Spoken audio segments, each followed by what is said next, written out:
Okay, call this meeting to order. We are at the North San Mateo County Sanitation District meeting at our regular meeting for Board of Directors. And may we have roll call, please? Here. Here. Present. Present. Present. Can I have a motion to approve the agenda? So moved. Second. Okay, all in favor? Aye. Aye. Thank you. Now the approval for the regular meeting minutes of May 14, 2018. Do I have a motion? Is that concluded? Oh, it's in the consent? Okay, Okay, gotcha. all right. Thank you. So at this point, do we have any?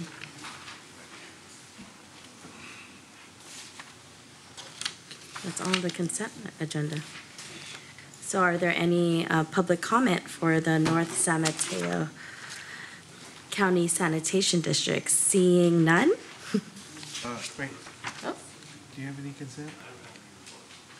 no reports? Okay, no reports from the Board of Directors, and there's no public comment. So at this moment, I have a motion to adjourn. So moved. Second. All right, Thank you. thank you very much. That's quick. Thank you. It was all on the consent Well, agenda. it's nice to see him dressed up. Efficiency, pleasure. everything was on consent. All right.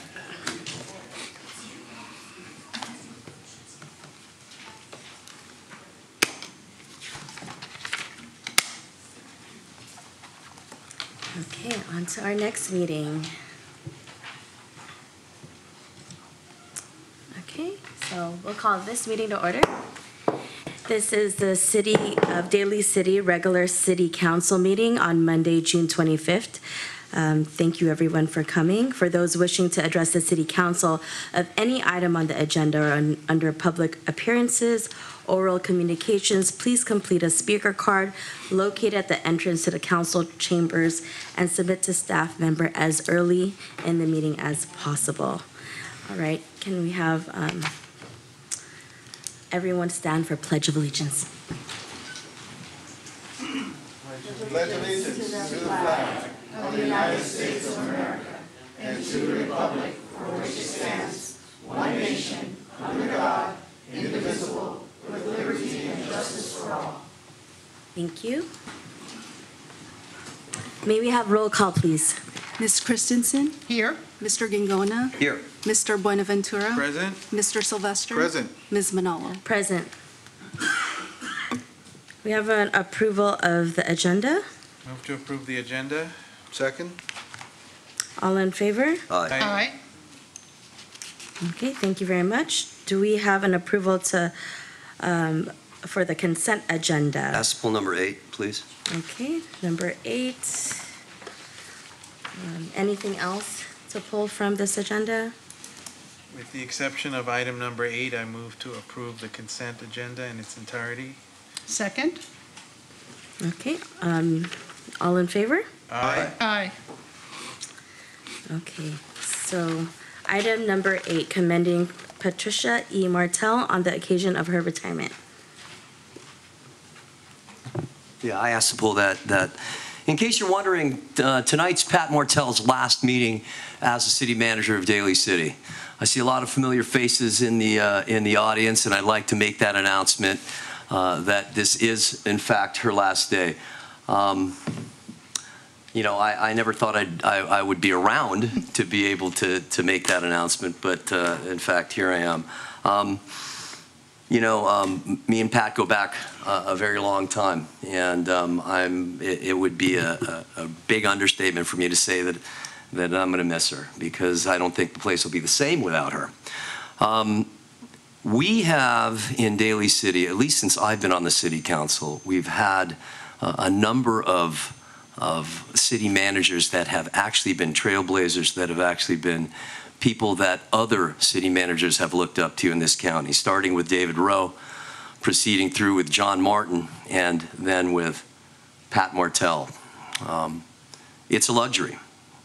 the kind of luxury that you have as a policymaker to be able to have at your side a person that is well established and that is respected within not only this community but the national and international community is something that you kind of take for granted sometimes. And I want to say publicly, Pat, that those skills and those things that you've developed over the years have inured so much benefit to us as a city.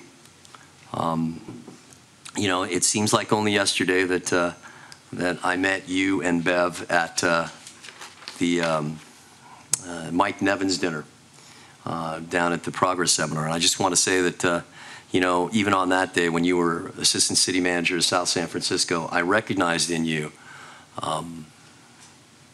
something very special. And we were able to, through timing, we were able to hire you not once but twice. And when we hired you that second time to be the city manager, I knew that it was one of the best decisions that I personally have ever been part of. I don't think the city, I think what we'll find later on is that people will find just how good that they had it when Pat was here. I think that you'll see a lot of it reflected in the public works and the things that we've done in this city. The legacy that she leaves in this city is one that it's indelible. I look around and I see people here that have actually had dealings with Pat over the years. That's what we're going to miss. The ability to walk into someone's office and be spoken to in a straightforward manner and be assisted in that way. So yeah, I'm going to miss you, Pat. I'm looking forward to your retirement and you having fun with Bev and your dog. And don't be a stranger. Thank you. Any other comments? Councilmember Sylvester. As many of you folks out in the audience know, I'm pretty new and came on the council last year. You know, and being new at this, I definitely had to ramp up and learn about Daly City. Most of my knowledge comes from the constituents and the citizens of Daly City. So naturally, I became a little biased. And when I would bring these concerns to Ms. Martell, I learned that there are always two sides to the story. And Ms. Martell definitely led me to the right sources to, and provided the information so that I can see. This assisted me in knowing that if I talk to someone, I can just say, well, I can't make you any promises, but let me find out. That has helped me tremendously. Ms. Martell, I also like to say I appreciated your availability. Many times I surf the internet late at night, 2 or 3 o'clock in the morning, and when I find something that could probably serve Daly City, I immediately send an email to Ms. Martell. And before I can wake up, a few hours later, she already had an answer for me. That was completely amazing to me. Completely amazing. So, Ms. Martell, I'm going to miss your availability. I'm going to miss your knowledge of this city because before my time, I've seen the fruits of what you have brought to the city, such as the War Memorial. And to have someone with your knowledge, it's something that we will sorely miss. So I want to say thank you, thank you, thank you so much for your service and for what you have done for Daly City. Thank you. Thank you very much. Anyone else? I'll say, Pat, I want to say congratulations on your retirement. I think my fondest memory of you is actually when we were on a parachute together in the Philippines when we went and visited during the Iloilo Friendship Celebration, when we went to Boracay together You were very gracious in coming and going to the Philippines with all of us. I thought that was a really opportune time for me and a lot of the people in the delegation to get to know you. And I enjoyed that tremendously. I thought the personal interaction is something that was important for me. I wish we had had more of that. You are clearly someone that cares about this city. I see you as the last person that leaves this building every time I'm here. I see that light on your office always on. You have been extremely responsive to every question I ask, and you get it done in just an incredible, timely pace. You perhaps didn't always have the answers that I was looking for, but you endeavored to really try. And so I appreciate your work ethic, what you did for the city. You clearly have made a mark here in Daly City. We are grateful for what you've done, and I wish you and your family all the best, and thank you for all your hard work and service to us. Thank you, Beth. Thank you. Anyone else on the council? Seeing none, I do want to say thank you very much for all your effort, time, and commitment. With over 30 years to public service, that is huge. There definitely is a passion that you need in this sector.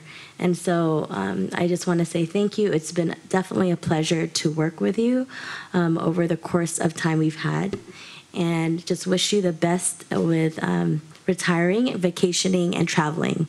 It's well-deserved, and I truly will say, yes, this Daly City, you've served Daly City very well, and it's definitely now a well-deserved retirement for you. And so thank you for all that you've done for the public and all your care for it. Yeah, I'd like to round it up at the end here. Councilmember Christensen. Yes. I first got involved in what's happening here in Daly City in 1999 and have been actively involved since then, and probably all the way to my grave. Pat and I both have a strong love for Daly City. Many times over those years, we had a different way to express that. So while there was always respect for each other's intelligence, toughness, and the ability to express what it was we were concerned about, on many times we've been on opposite sides of the battle lines, but we both had Daly City and what's best for Daly City at the heart of our concerns. And definitely have worked more together in these last few years now that eminent domain redevelopment is gone, because that's mainly what we were fighting about. So everybody wants to fill a pothole. Everybody wants to make sure that we have enough police and firefighters and recreation programs and library hours. So it's been a pleasure to work on those things that we share and to try to make them better. And I know that we've always had the disagreement over the salary issue, but I hope you use that money to have a wonderful life. And that you and Bev and Buttercup, who's actually the really darling of the family, have a wonderful time. And please come back and visit us. I know these projects that are under development now, you'll be driving by and waving at those. So thank you so much for what you've done, and we'll see you around. See you. You're very welcome. Thank you very much. And with that, I'd move for passage of this resolution. Second. Okay. All in favor? Aye. Aye. It's unanimous, Pat. Thank you so much. There you go. That's why I said it. Pat, would you like to say a few words? Well, thank you very much. You know, as I reflect back on the almost 19 years that I've been here in Daly City, a lot has changed. And a lot of it has been very, very positive, and there's been some tough times. I've told the council, as well as the staff here in Daly City, that since the Great Recession of our time, this has been the hardest job anyone could ever want to have. It's been very difficult since the recession to keep things going, provide the services that people have become used to, provide for our employees, and ensure that Daly City continues to make progress. But I think we have managed to do that. It has taken a lot of sacrifice. It's taken a lot of things that none of us wanted to see happen.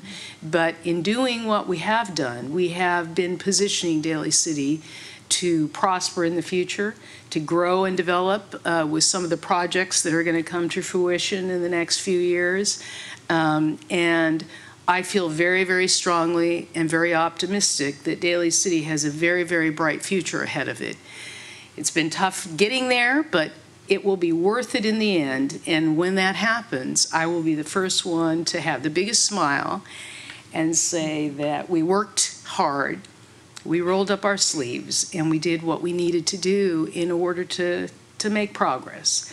You know, Mike mentioned a couple of the projects that I had the great honor of working on from the day that I walked in as city manager in 2005.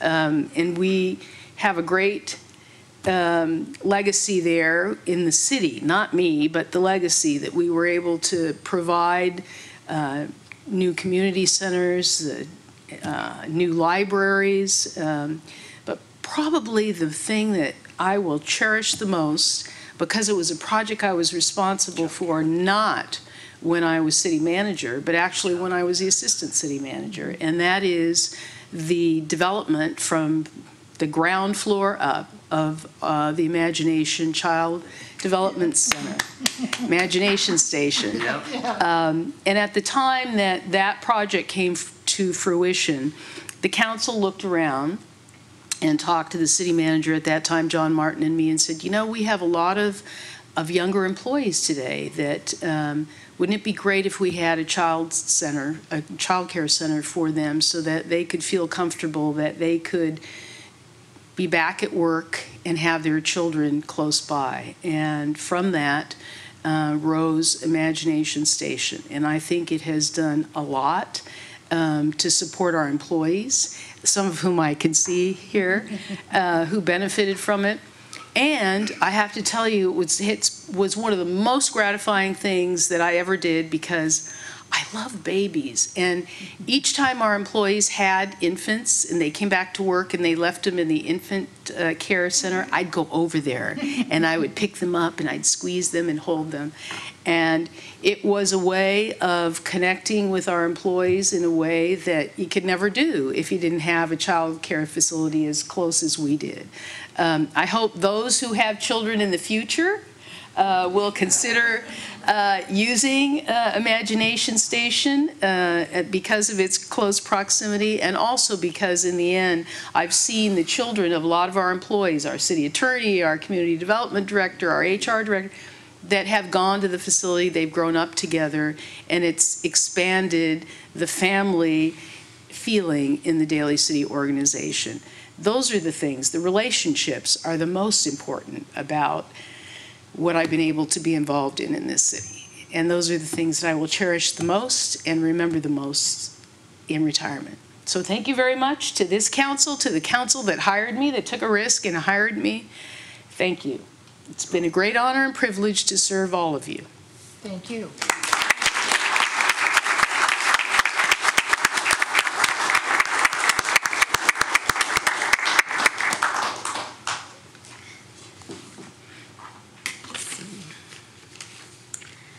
At this point, we will open up our public hearings. Agenda item 10. Can we have Mr. Chu, please? It's the notice of lien and special assessment to rental property. Hold on. I see some folks leaving. Maybe, did any of them want to have a comment? Any comment cards? No? Okay.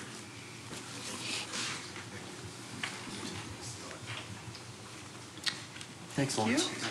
Okay. Thank you.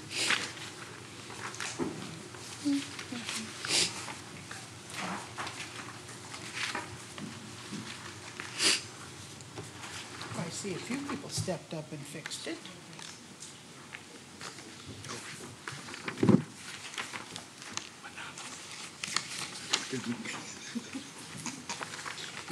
Good evening, Mayor and Council. I just passed out the revised attachment to the staff report. Since last Monday, 6 property owners have paid the business license tax for the rental property. Daly City Municipal Code require all commercial and residential property owners to pay business license rental property tax based on the gross rental income. The first notice was sent out to the past due rental property owner in August 2017. The second notice was sent in January 2018. And the final notice was sent to the past due property owner on May 25, 2018. This notice provides the property owner the opportunity to pay the past due business license tax. All the unpaid business license tax will be assessed on the fiscal year 2019 property tax bill. There are 3,000 rental property business licenses in Daly City. The revised attached include 267 rental property, or 9% of the total rental property business license that did not respond to the free notice that the city sent out. And staff recommend the City Council approve the notice of lien and special assessment to real property. I'm happy to answer any question that you may have. Councilmember Sylvester? Sir, thank you so much for this report and update.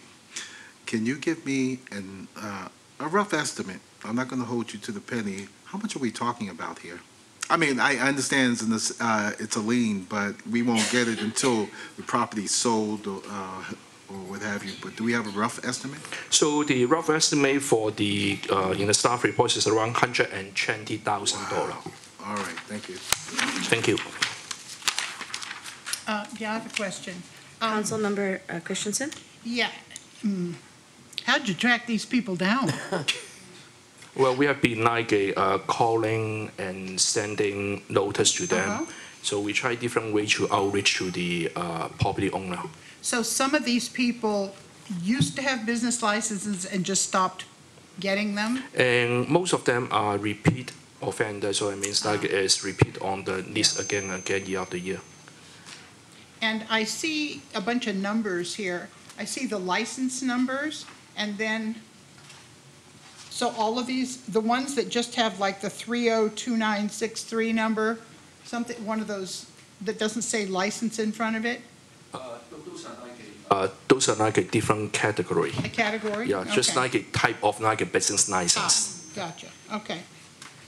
And so these people have had multiple opportunities? Yes, we have at least. And have chosen to ignore their tax requirements, okay? Yeah, we have at least like a free notice sent to the license owner, business license owner. Okay, thank you. Any other questions? And at this point, should we open public hearing? Opened it. So move. Do Open. we have a second? Any cards? Do we have a second Yes. to open? Thank you. May we have Miss Eva Scofis? I'm sorry, I think I have signed in that I wrong attendance, so I will. Wrong item? Okay, thank you very much. So we don't have any more public comment on this. Motion to close. Thank you. Do I have a second? Second. Thank you very much. All in favor? Aye. Aye. All right. Do we have entertain a motion to adopt the resolution by roll call? Move to adopt the resolution? Second. May we have roll call, please? Ms. Christensen, Yes. Mr. Gingona, Aye. Mr. Buenaventura, Aye. Mr. Sylvester. Aye. Ms. Manalo. Aye. Thank you very much. We are now on item 11. It's a public hearing for the proposed purchase of an additional automated license plate reader using supplemental law enforcement services less funding. We have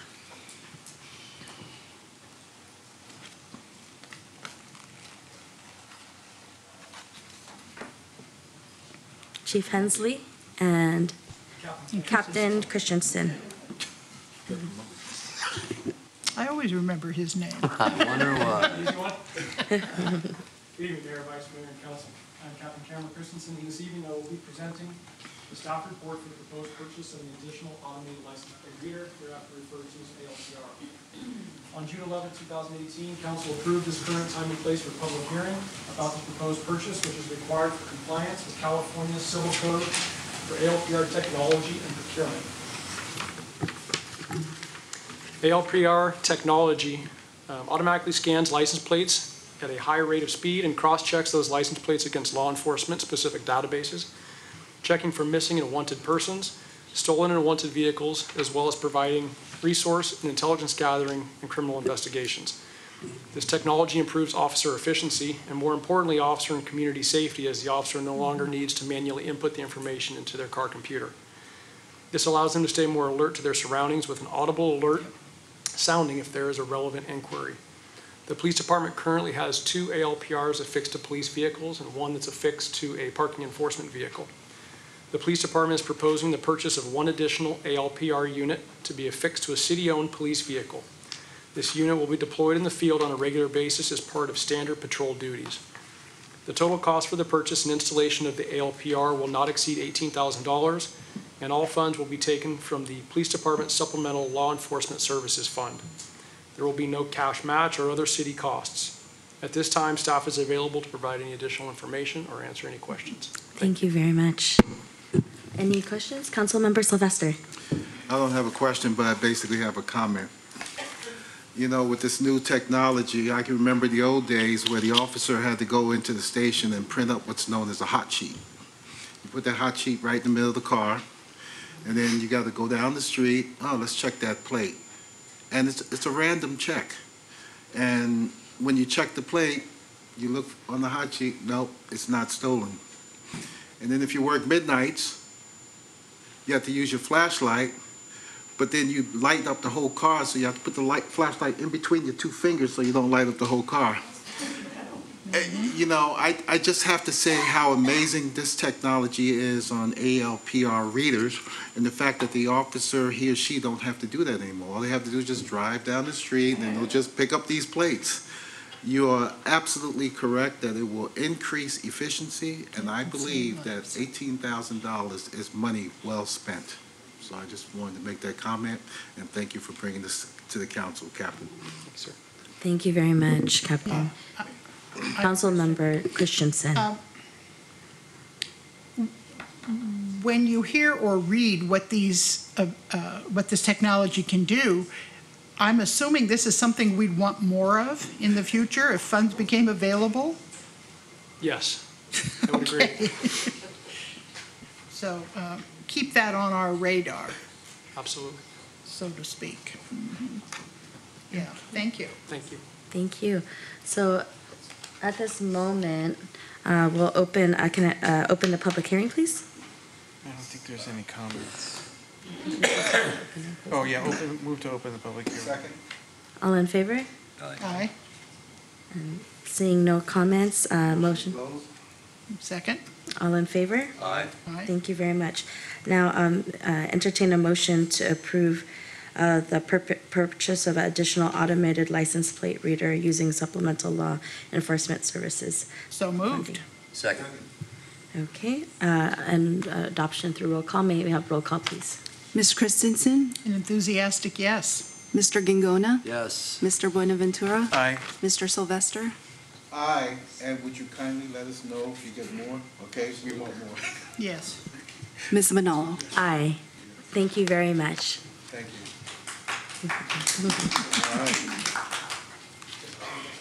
job, Sophie.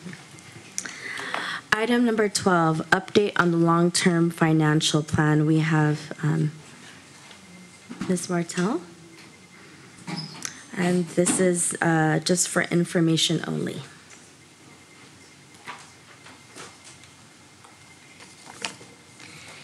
Thank you, Madam Mayor and members of the council.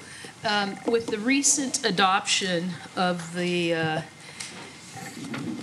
two-year budget, which will commence on July 1 of this year, we thought it would be worthwhile to revisit with you an update on our budget forecasting model and our long-term financial sustainability plan. You may recall that several years ago, in the aftermath of the Great Recession of our time, in order to get a handle on the city's financial situation and with the purpose of charting a course for the future and laying out some of the decision points that are necessary for the city to make if we are going to achieve financial sustainability in the long term, we engaged Russ Branson and Public Finance Management, our consultant, to assist the city in developing a forecasting model which we can update based on changing financial circumstances. And so tonight we have asked Russ to be here and to update the council on our budget forecasting model and to give you a sense of some of the critical decision points and factors that the council will have to continue to review prudently over the next few years in order to ensure that you are addressing several of the very key financial issues that Mr. Branson is going to outline for you tonight in the update of the model. And so with that, I'll turn it over to Russ. Great. Thank you, Russ. All right, thank you, Pat. I want to say I'm honored to be here in your last council meeting, so it feels very special. Good evening, Mayor and council members. The update we're about to give you and talk about is it's a budget projection. It's not a prediction. It's what we think might happen under a given set of assumptions, some of which we list during the project. And so as we go through this, and as you think about this, one thing that's important for me to say in terms of how I think you should use it as a council is that a budget projection model is really not about the future. It's about right now. And it's about understanding, what do we do now to affect the future? So there's different outcomes, and we'll talk about that tonight. What if the assumptions change? What if this happens? What if that happens? And you see the model moves, right? The impact of what might happen changes. And so it's really about, based on how you see the future, what are the best decisions you can make now? So with that, there's three broad areas we're going to talk about. The first one, economic context. We've talked about this for the last few years, updated numbers. We'll go through this fairly quickly. And then as we get to the baseline forecast and alternative budget assumptions, we will slow down. Okay. I was hoping we'd get this. There you go. Okay, I'm going to be on slide 4. Can I ask a Yes. quick question? So when was the last time we did a budget forecast model? So we've updated this model. The last time we were here before you was 2 years ago. 2 years ago. Yeah. Thank So you. every time you adopt a new 2-year budget. Thank you. So one thing to keep in mind, and we talk about this a lot, is that the U.S. economy is now in the second longest expansion ever between recessions. And so if we go another year, we'll be at the longest recession ever. And we're not predicting when it's going to happen, if it's going to happen next year or 5 years from now, but it will happen at some point. We'll have a downturn. And as you are aware, that many of the city's major revenue sources are impacted by the economy, sales tax, property tax, and things of that nature. So this is more, the average length has been 58 years. We're in a very long expansion. Unfortunately, a lot of the benefit that's come and incomes and things of that nature don't necessarily come to the city's coffers, but to individuals. But, is there a recession coming at some point? Yes. And so what's happened with Daly City in terms of, this is looking at in San Mateo County, 10 cities altogether. Of the ones we looked at, you have the highest population at 107,000, and you've grown a little under 1% a year. Your income levels, however, are the lowest on both a household and per capita income basis in San Mateo County, and that means people have less to spend. It also means that you have, well, this is just related, I think this is a little dated to 2016 Census Bureau numbers, but relative to everyone else in the county, you have a little higher unemployment rate and the second lowest poverty rate, even though those poverty rates compared to the state aren't bad. It's still, you have a higher poverty rate as well. Housing values have gone up. Those are not, for most of the state, 600,000 median home value is high, but in San Mateo County, you're the lowest of the 10 cities we reviewed. And just because you're across, you border San Francisco, how do you compare to the city of San Francisco?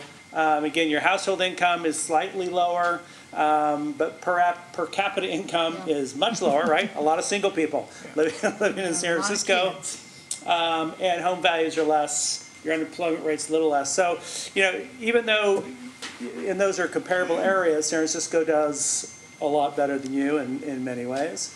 And lastly, and this is really the point of all of this, when you look at, when we're talking about budget, right, all those factors of home value and incomes and poverty and everything else that goes into that,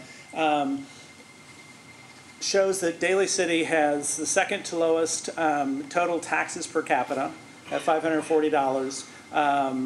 Foster City is lower, but you look at Burlingame at $1,900 per capita.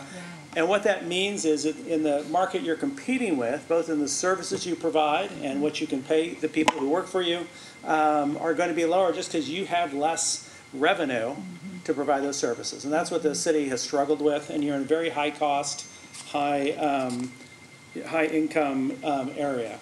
So as we look through the whole budget and we see some of the struggles you have, these are some of the factors that underlie that. So let's talk about a baseline forecast. The way we've done the forecasting here is we provided a baseline forecast. That baseline forecast is basically saying if nothing really changes, if things continue on as they are, we know that PERS rates are going up, that's in there. We know there's inflation in property tax and sales tax. You have cost increases with your labor contracts and whatnot. So all that's in there, but no big changes are expected so no corrective action by the council. That's the baseline forecast. And in this baseline forecast, as you don't have now, there's an unfunded portion of retiree health and your OPEB that's not funded. You need to add more to keep up with, to pay back the liabilities and to keep up with the liabilities you're generating. Unfunded operating costs, and these are amount that staff has calculated in terms of things that you've cut that you'd like to add back. We haven't added those back in this budget. And then deferred capital maintenance. And this is, you're in the same boat as a lot of cities, and I think as Pat mentioned, that coming out of the recession, it's been a very difficult job to manage cities. Capital has fallen off the radar for many cities, and you don't have it back in here yet. And I'm not going to go through all the assumptions, but we talk about key assumptions that have been made in here in terms of growth in property taxes, sales taxes, salaries, PERS. So where we've had outside data, we've used that from your sales tax consultant, from your PERS actuarial, from your OPEB health. So all of that's built in here, but these are assumptions, right? So this is, again, it's not truth, it's not reality, but it's our best guess at this point based on what we've seen in the past. So the baseline forecast. So this shows the net revenue over the next 10 years. This goes out 10 years with a slight expected positive for 2018 net revenue, and then going into next year and kind of going down through 2024 to 12.9 million. And then the increase in 25 is you pay off your pension obligation bonds in 2024. So it's a little lower deficit in 2025.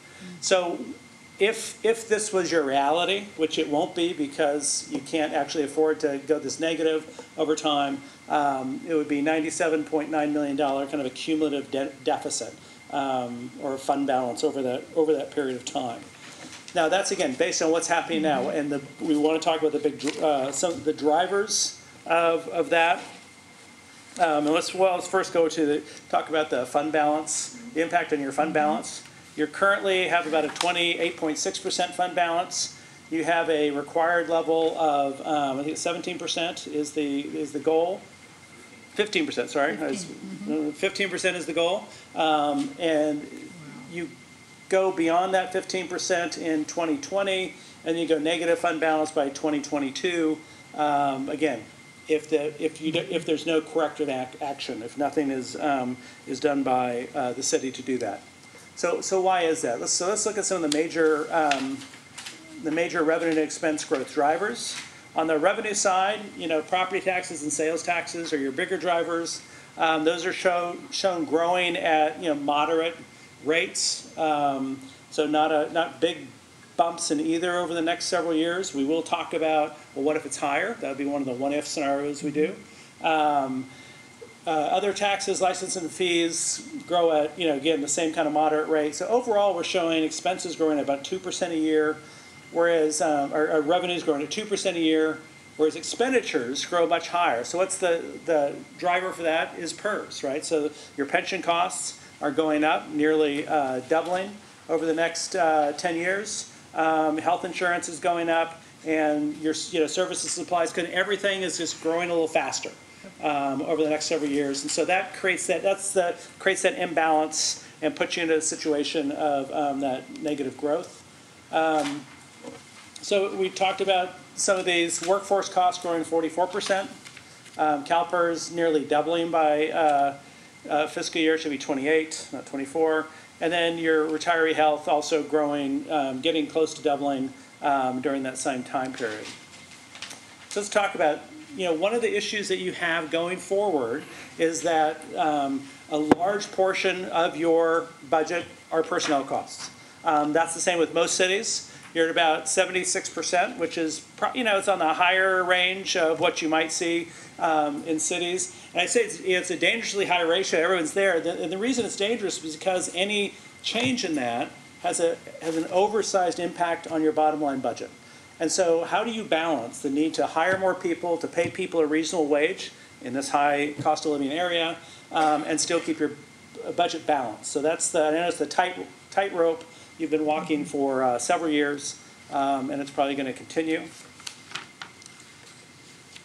We talked about pension increases, and the CalPERS has this shows your CalPERS normal cost, which is just the cost of paying enough to make sure people in the future have enough to retire on, given the current assumptions, actuarial assumptions, and the unfunded liability is all the stuff that you haven't paid in the past. And it's not that you haven't paid what PERS told you to pay. You did. It's that PERS didn't tell you to pay enough, right? And there's a lot of reasons for that.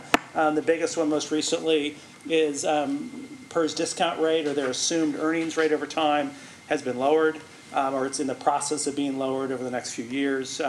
This year it went down to 7.35% from 7.5%. Going down to 7%, might it go lower? Who knows? But you can see the cost of that and how that feathers into your costs over time. And the problem with these, the costs are going up. Again, they're going up by about $11 million a year by the time you get to FY28. You don't get any, employees aren't getting, anything more from that, right? You're not getting any more service, and the residents here don't get anything either, except, it's not a bad thing. It's just a lot more cost without a lot of more service on the street. OPEB expenses, again, they're going up from about 2.1 to 3.9 as people retire, as healthcare costs go up, and this is from your actuarial study. So all these things combined are kind of the main things that are driving, right? So it's assumptions on revenues, assumptions on expenses, which are a little easier to assume on because revenues have absolutely no relationship to expenses in the way California municipal finance works. And so then we say, well, what things could change the budget, right? So now we're going to get into alternative scenarios. And this one says, okay, nothing else has changed my baseline, and the baseline is still the light blues is net revenues. Or the baseline is the tan. And we say, well, what if we grow personnel costs a little less? Instead of 2.3%, we just grow them 1% a year, which is fairly low, right? Employees wouldn't like to hear that's all they're going to get is a percent a year. But what you can see is even if you cut them to a percent, it improves your position on a net revenue basis. It doesn't solve the problem. But what if you went to 3%, right? What if you said, hey, we can afford this in, coming up, we go to 3%. That makes the problem worse, which is kind of what you'd expect, right? So this is the kind of thing we said it's model isn't about what really happens in the future. It's about what do we do now and how might it affect you in the future. Recession scenario. We said, let's look back and just, this is a pretty mild recession. We did look back on some sales tax decreases. There's some property tax. There was primary sales tax increase without any real big property tax increases. Decreases, I'm sorry, and that we had about a 5% decrease in sales tax, and then kind of slowly brought it back over 5 years, right? So pretty mild recession, how it might affect you, but it has long-term impacts, right? Because once you go down, it takes you longer to come back up. So it's just something, again, to be aware of. My wife today, she sees these things and sent me something from the New York Times. It says we're getting close to an inverted bond curve, which is that we're down where the 10-year yields are pretty close to the 2-year yields, and if they go inverted, which means they go less, that's been a long predictor of recessions, right? So it makes me nervous. Probably should make you nervous too about what's going on. Optimistic revenue scenario. So this is saying we haven't changed any of these expense assumptions, but what if we're wrong? I mean, we know we're wrong in terms of actually exactly how your property tax and sales tax would grow. But what if they went up an additional percent a year, compounded percent, 1% additional per year over 2.7% on property tax, go to 3.7, and so 3.1, 4.1 sales tax. Also, the BART Hotel actually happens. Ceremony Retail Center expansion continues and kind of is completed, which it should. Then there's a new car dealership that may come in that probably is about $500,000 a year in revenue, and then you get this transit occupancy tax increase that you're talking about later on tonight. So what if all those things happen, and it says, hey, if you can do all that, and some of that gets feathered in over time, that you're going to have a lower and lower decrease, and over time you might even go positive, right? If you can do these other things. So again, that's saying. What this should be telling you, there's no one thing that's going to save you. You're not going to grow your way out of this, most likely. Or this kind of says maybe you can if all these things come up, but not for a number of years. So there's something. Yeah, go ahead. This is a rose-colored glasses view. Yeah, yes, it's an optimistic view. Mm-hmm. Yes, definitely. I don't know, rose-colored glasses. I mean, things. As a former finance person, I tend to see things negatively and pessimistically. And so for me, yes, it'd be rose-colored. But things have, the last several years, in a lot of ways have gone beyond that. Miracles are rare. Yeah, that's right. Well, miracles don't keep going on and on forever, right? So you have to think about that. Okay, thank you. Yes. So then we said, well, what if but here's the other thing you have. So here's the pessimistic, I'm putting my pessimistic hat back on. So all those rose-colored glasses, as you said, revenues come online, but your excess ERAF goes away, right?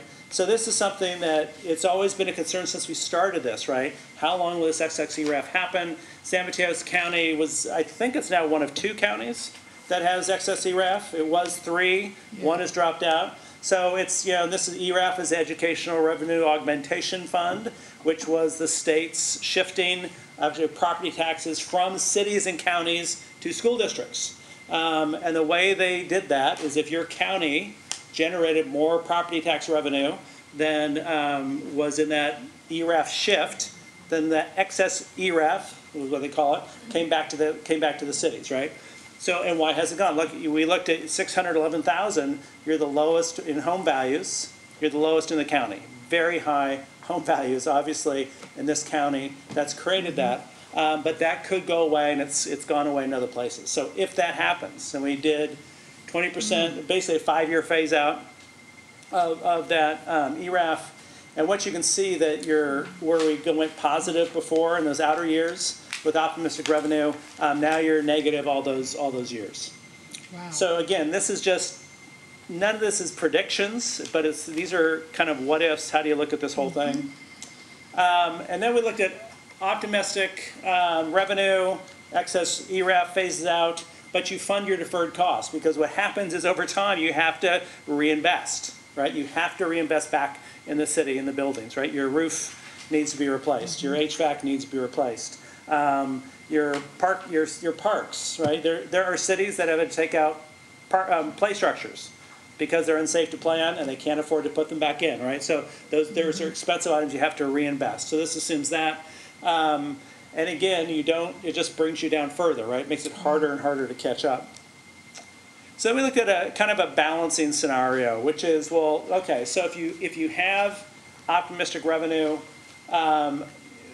even assuming ERAF continues, you don't fund your OPEB, you kind of do a pay-go, which is just paying for what you have to pay every year. But you pay for deferred maintenance, or no, you don't have OPEB, deferred maintenance, or unfunded operating costs. You still need to control costs, right? So this shows wage growth at 1% a year can be achieved. You can't achieve that through reductions of positions through attrition, lower actual wage growth, right? Control of other expenses equal to wage. Are there other things you can keep down? And again, this shows that all these things together. So even with the optimistic revenues, you have to watch your expenses, unless something happens that gets you more money, right? And you're going to talk about a little bit of that tonight. And so I didn't have one. I think you're going to still struggle. I don't have one that just solves all your problem tonight. But what we show is that there's a lot of things that you can do. You see the cumulative deficit under all these is very different. I wish for you optimistic revenue because you've been struggling for so long that you need a break in that regard. And at the same time, you have to just be thinking about the decisions that you make and how they add to the costs or avoid costs in the future, so you can continue to try to rebuild the city in a way that makes sense for you and the residents of the city. And I know, what we talk. I know you have before you tonight 2 revenue measures, and those will help somewhat, but those don't necessarily solve the problem fully either. So. In summary, you remain in a precarious financial situation, right? You survive, but you've cut staff and services. You have savings through vacant positions.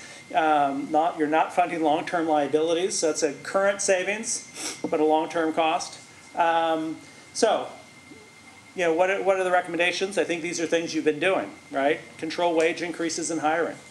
Make sure you can afford what you pay for. Support continued economic development. There's no magic bullet, but the things you do have coming on will help.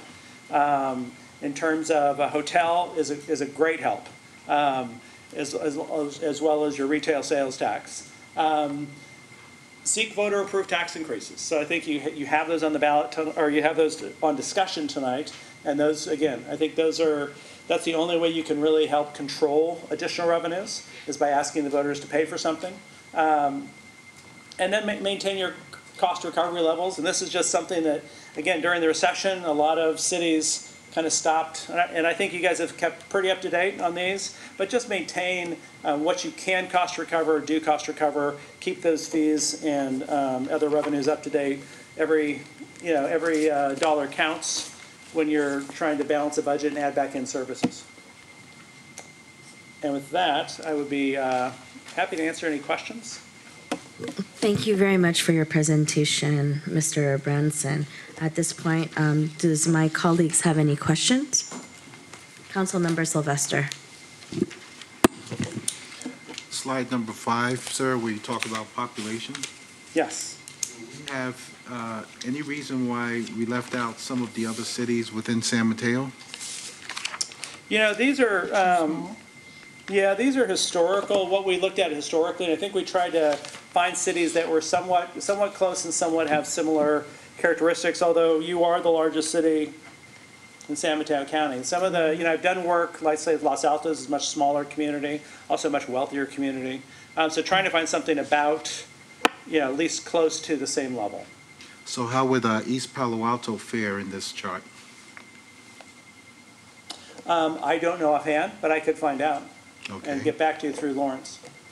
And what I also didn't see, we're talking about employees. Do we have an idea as to the city's total number of employees as compared to its residents? Say, for instance, So Daly City. employees per capita?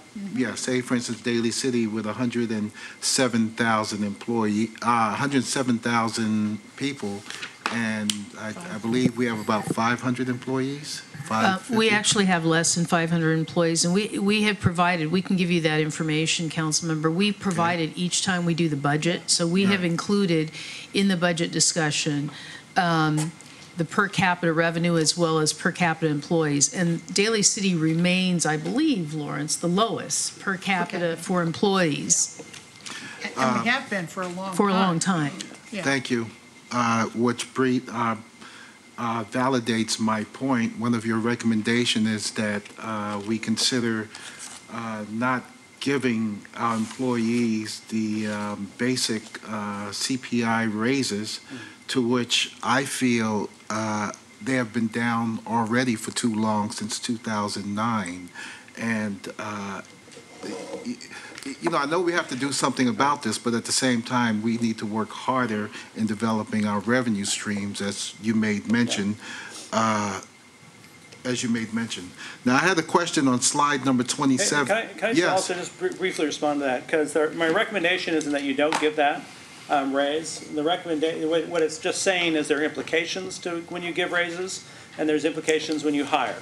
And so the goal of this is to understand those cost implications, rather than not giving it, because I think I understand 100%. You have to be able to pay competitively to retain people and attract new people.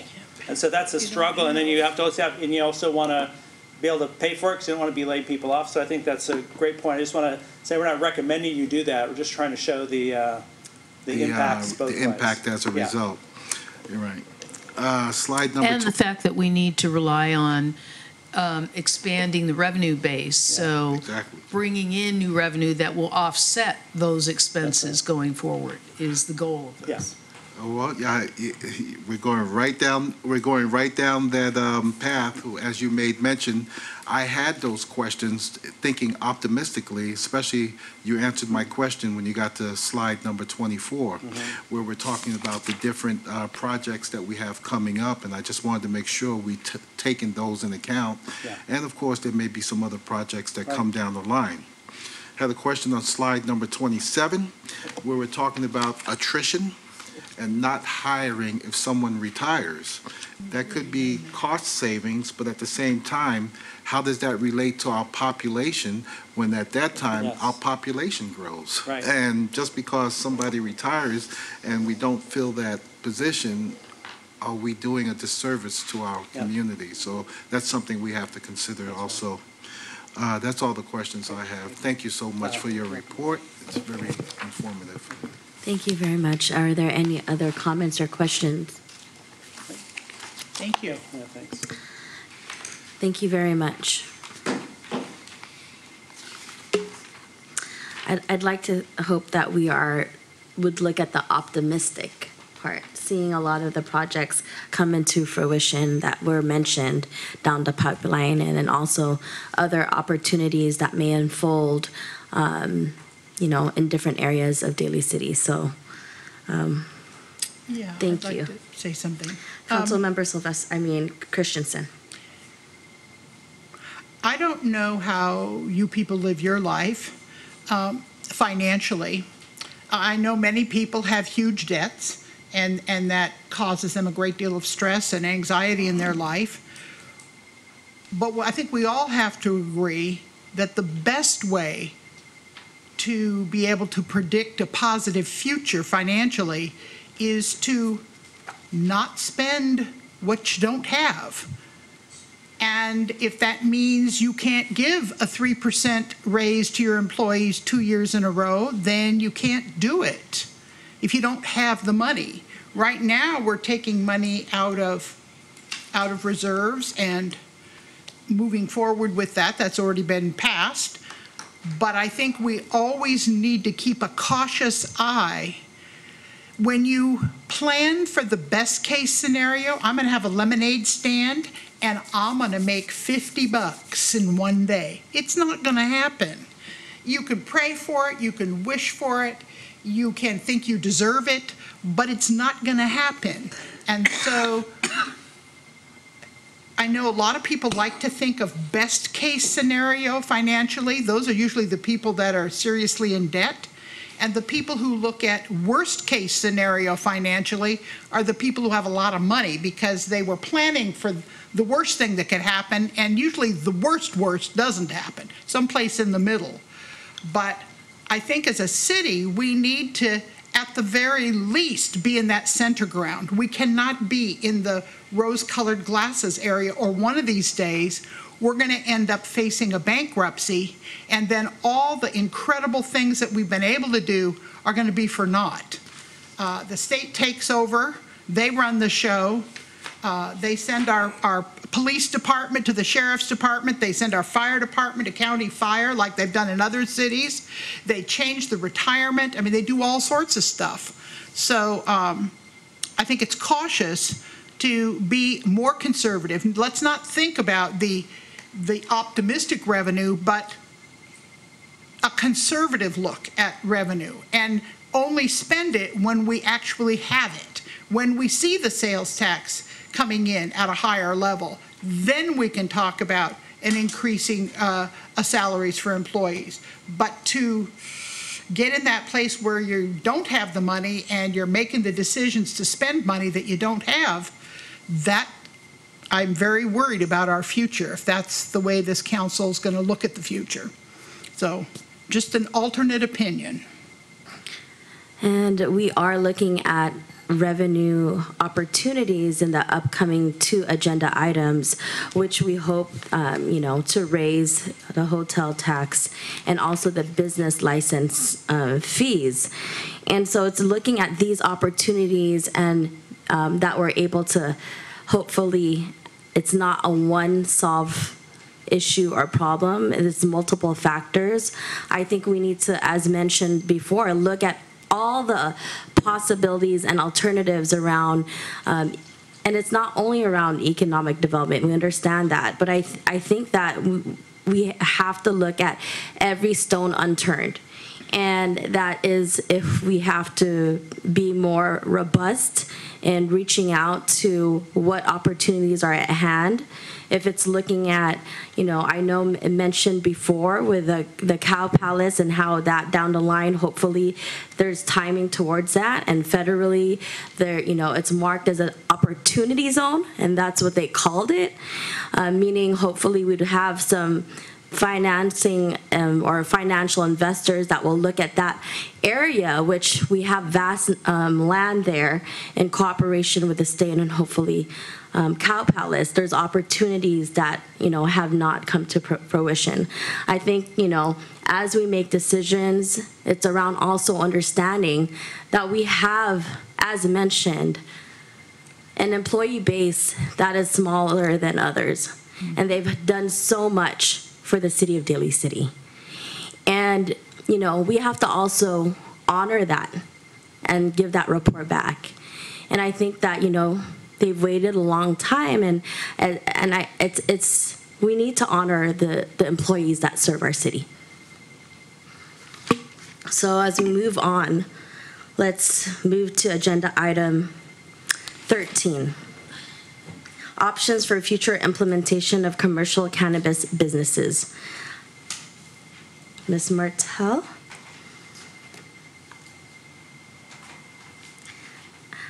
Busy evening for your last meeting. Exactly. I see you on every... You're making me work really hard on my last council meeting.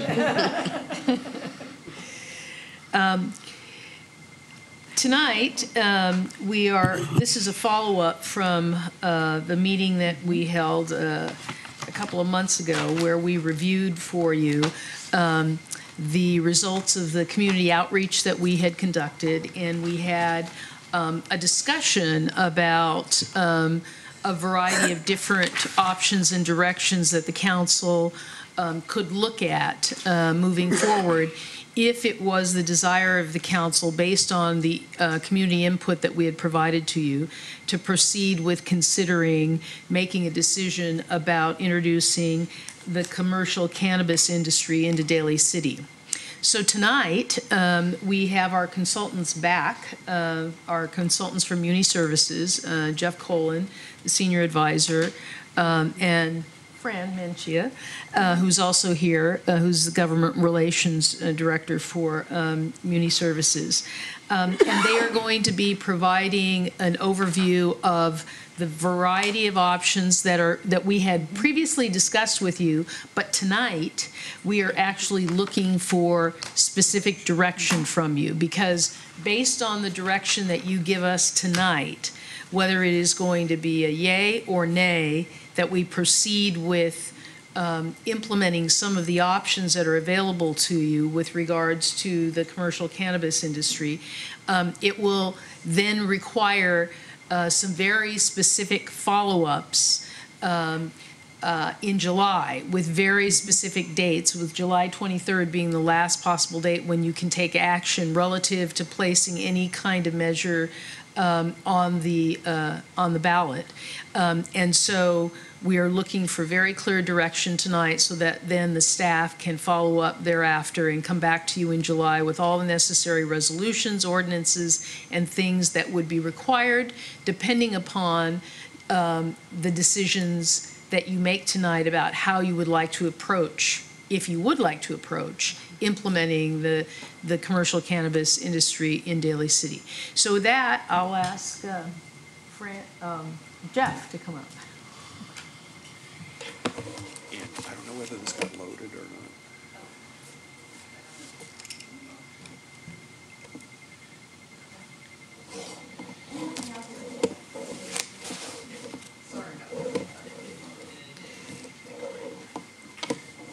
So we'll pause just a minute here while we get the presentation loaded. Is there something loaded in? Is there anything loaded into?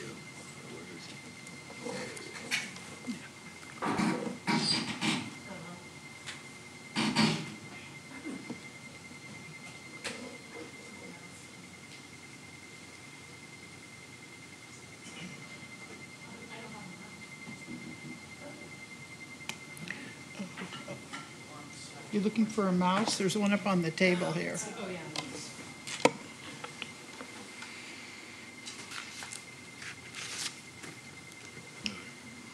Probably need a USB to connect it. There Oh, she got it. Is that blurry or is it just my eyes? No, it's okay. A little bit. On the edges, yeah? Yeah, Commercial, okay. the top one. There we go. Yay, crystal clear. Thank you very much. Mayor and members of make the it City full Council, it's a screen. pleasure to join you again this evening. And City Manager Martell, if I could just change hats for a minute and also congratulate you on your retirement and for your contributions to the profession. As I know your council knows and your community knows, you served as the president of the International City County Managers Association, the top job in the country for city managers, and have a great commitment to the professional aspect of city management. And you can see the benefits of that playing out in your own community. So thank you for your service to your own community and to the profession both. Yeah. So as your city manager mentioned, we've spent quite a bit of time together over the last several months talking about the commercial cannabis industry. We also went out into the community and held 3 different town hall or community workshops where we talked about the industry and sought feedback from the public and the people who attended those meetings. And really tonight, the goal for tonight's meeting is to really obtain direction from the city council. As City Manager Martell mentioned, we've got some critical dates coming up shortly. And if the city does have an interest in moving forward with the commercial cannabis industry, that direction will be important this evening. So we'll want to talk about zoning and the setbacks required by the state and the options available to the city in setting those. We'll review the business types within the cannabis industry, perhaps talk about the appropriate number or size of those businesses within Daly City. We'll present some licensing options should you choose to move forward with the industry. We'll talk about fee and cost recovery measures, as well as potential taxes and tax rates. And then again, review that critical timeline that's facing us if you choose to move forward with a tax measure on the upcoming ballot. This map should look familiar to you. We've shown that to you a number of different times, and this outlines the state 600-foot radius from sensitive sites. And they define that as schools, recreation centers, and daycare centers.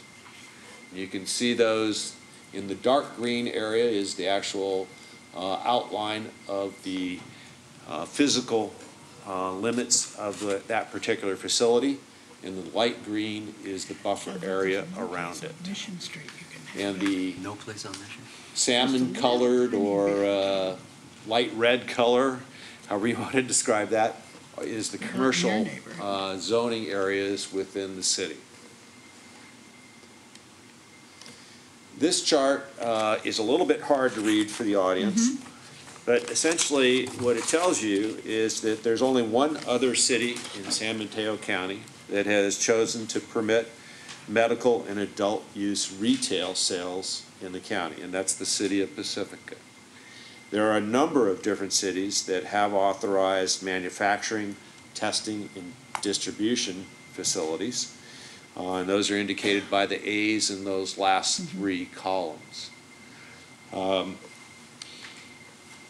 You can see a number of cities have also opted to permit delivery-only cannabis retail into their city.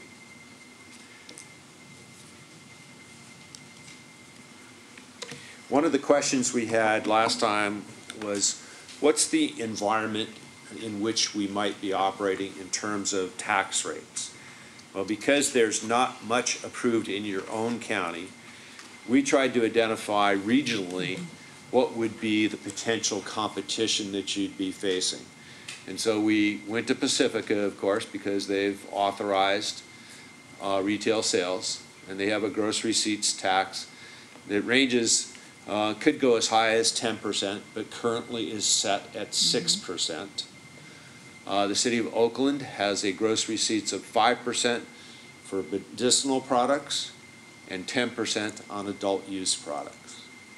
San Francisco does not have a local tax on cannabis, but has standard business taxes which would also apply to cannabis industries. Do we know what percentage that is? I do not know what the San Francisco tax is. Do you, Fran? No. Yeah. We can find that out for you and bring that back to you if you would like. Berkeley recently reduced their taxes. They have a 2.5% tax on medicinal and 5% on adult use. I'd say they're trying to draw customers from Oakland. Yeah, that's what it looks like. Yeah, you can see the effects of Yeah. competition. Yeah. So this next slide is a matrix that we'll be using a little bit later in the evening to talk about what does the council feel is appropriate for Daly City. And as we move through that, you can see the types of cannabis industries listed across the top. And then on the left-hand side, we ask, was there community support for that type of industry? Yes or no? What classification might be appropriate in Daly City? Medicinal, recreational, or both? Are there available properties for that type of industry within the city? And two of those, indoor and outdoor cultivation, the council really has already weighed in on those two classifications and said, no, at least preliminarily, I think the input that we got back, the feedback we got back was no. We don't think those are appropriate, or that there's appropriate facilities to incorporate those within the city. And the last line there is the critical one. Does the council wish to move forward with that type of consideration for that industry? Yes or no? Following making those decisions, then we'll get into the more detailed questions, okay, about is there a limit on the number of those types of businesses? Do you want it to be unlimited? Do you want to put a numerical limit on it? Is there a limit on the size? Are there any additional limitations, like do you want to permit volatile solvents to be used in manufacturing, or limit manufacturing to non-volatile substances? And then there's the question of buffer zones and zoning. What's appropriate in your community? Is it the 600-foot radius that's identified by the state? Is it something less than that? Or is it something more than that? Or do you want to name additional things? I think at our last meeting, one of the council members requested that we map banks and churches, and I'll show that to you in just a minute and include those in the buffer zones.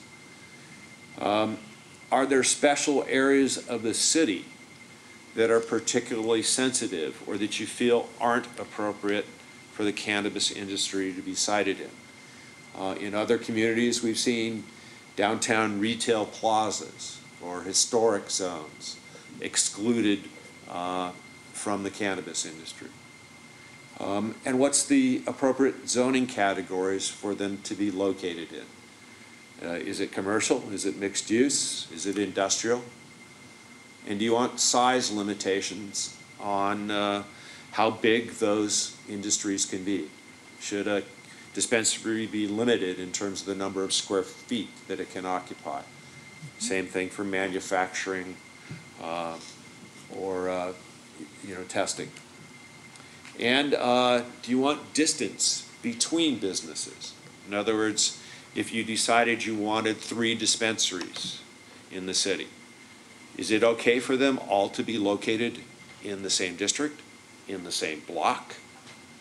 Or do they have to be 1,000 feet apart from each other? Or are they limited to one in each particular zone or district within the city? Then we'll talk about licensing options. There's 2 main mechanisms that are used for permitting the cannabis industry. One of those is a business license model, where you have a great deal of flexibility in designing the application to collect the information that you want about the applicant. You can build in an evaluation and scoring process based on background, financial viability and capacity, business experience, the business plan that they submit. You can also incorporate residency points, both for resident and resident business experience. You can design a merit-based selection process. You can incorporate operational requirements, things like hours of operations, advertising requirements, community service provisions, hiring provisions, all kinds of flexibility that you have there as well. And then you have the ability to have ongoing financial and compliance regulation and evaluations, audits, site inspections, compliance inspections, and enforcement and disciplinary process or even a fine process. On the land use side, equally as important, you can also have an application. You can have land use operational requirements and disciplinary action or revocation processes that you go through to revoke a conditional use permit. The primary difference is that the land use process continues on with the land, okay? So you don't have as much control if the business is sold to a new operator unless you have the business license or cannabis license requirement. And so in many cases, we see that a combination of those things is a model that cities choose to move forward with. So I think I've talked about a lot of these things, but the license is for business operation. The license is not transferable under the business license model. The applications can be vetted based on specific site criteria, et cetera. And then we've pointed out the pros and cons on the conditional use permit as well. So after that discussion, then we move to the next one. And we've got lots of questions for you tonight, and I apologize for that. But the first is, should we design a cost recovery process on a full cost basis? In other words, should the applicant pay for the full cost of reviewing the application and conducting that scoring and selection process? And then secondly, do you want to impose an ongoing administrative fee to fully recover your staff costs, your supply costs for monitoring compliance and inspections on an ongoing basis? And then thirdly, is there a desire to incorporate some kind of equity process to make the licenses available to those that may not have the same financial means as others in the process? Then questions about tax structure. Do you want to impose a city excise tax on the industry? On all of the segments of the industry or just some? Do you want to impose it both on medical and adult use? Do you want to impose variable tax rates based on the business type or an across-the-board tax rate? Do you want a special or a general tax? And there's important considerations with voter approval levels, whether it's a general or a special tax. And I would say almost exclusively, the excise taxes that we're familiar with in the state on the cannabis industry have been general taxes to date. What is the maximum rate that you would like the voters to authorize? And we are recommending, along with staff, that 10% would be the maximum that you'd want to set that at. And in most cases, cities choose to go with a lower initial rate in order to encourage industries to come into the jurisdiction initially. Tax structures, two common structures. The first is based on gross receipts. That's a percentage. We recommend that you conduct audits because of the cash nature of the industry. It's important to make sure that they have good point of sale controls and accounting measures. This tax structure is affected by price fluctuations or increases or decreases in gross receipts. It's very common for retailers and wholesalers, and so dispensaries, manufacturers, and it provides information on the level of business activities taking place within the business. The other model we see out there being used is a square footage model. It too can be used with all the different types of the cannabis industry. It's not as impacted by price fluctuations. It's less complex, but it doesn't capture the level of business activity taking place. Once it's set, that's it. They pay it on a quarterly or semi-annual or annual basis. It's common for cultivation and manufacturers, probably cultivation more than manufacturing, and it's easy to estimate annual or future revenues using that basis. And then our warning slide. Tax revenues fluctuate a great deal. They can be impacted by a number of different things. You can see that actually taking place statewide.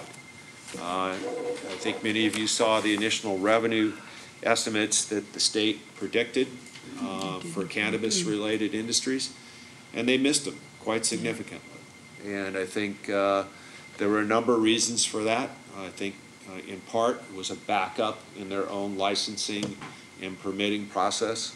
Hopefully that will adjust favorably in the future, but you can see some of those things outlined on that slide there.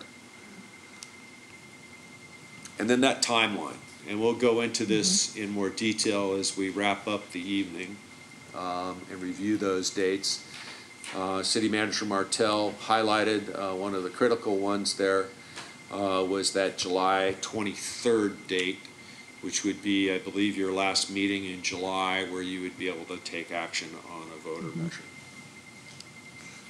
Sounds good. And then I wanted to go to the slide that actually staff prepared based on the addition of churches and banks to the buffer zone.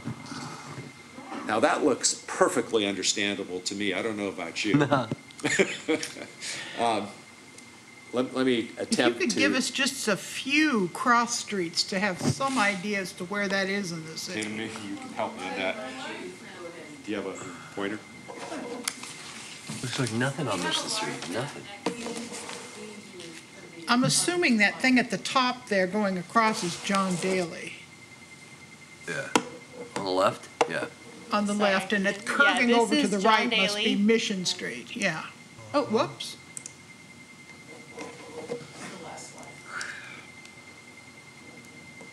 So, back one. There we go. And full size. Okay, so we have John Daly up here. This is Mission Street. This is Ceremony Shopping Center. Uh-huh. This is Westlake Shopping Center. Skyline Plaza. Let's see, we have the Cow Palace over here, so this Right. is Geneva Avenue. Yeah, those are the primary commercial zones. I think you can, It's Hillside, I guess, huh? this is Hillside here, Right, yeah. yeah. So the salmon colors are all commercial zones. So we didn't go through each of the specific commercial zones. We just went to any commercial zone that allowed any level of retail at all. So we didn't differentiate at this point. The darker green colors are the uses that serve children. And then the lighter green is the 600-foot buffer. This is the state mandate, so this is the portion that we can't get out of. Yeah.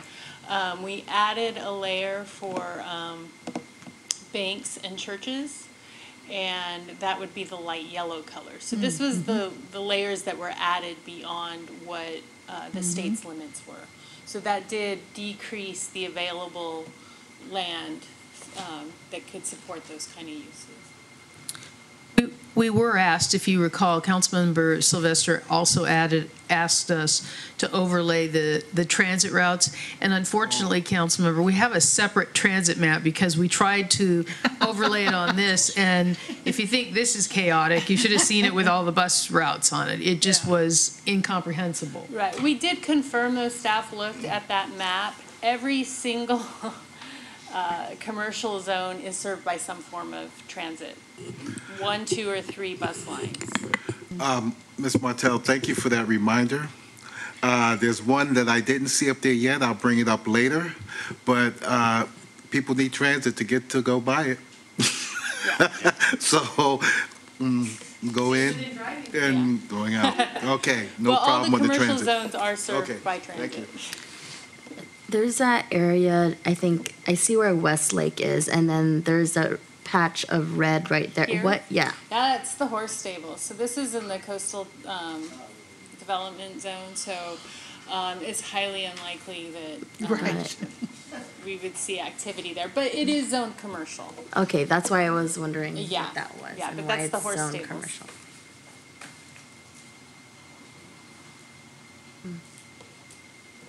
You ready for my question now? Okay.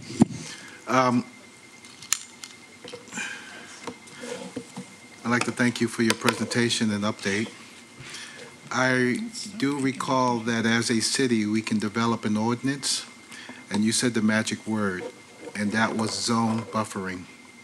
I had requested at the last time around, what would it look like if we increased it from 600 to 1,000 feet? And that I didn't see. Okay. And then I had a question on your licensing. There was one point you made mention in determining the licensing, and that was disciplinary actions. Right. What is that? Is that disciplinary actions like they violated another license that they had, disciplinary, or is it a criminal investigation to check to see if they have anything on their criminal record that might preclude us approving them for a license? Say, for instance, a crime of moral turpitude. So you can, Okay. and we recommend that you conduct a criminal background check on all of your applicants. And that could be cause for disqualification from the permitting process.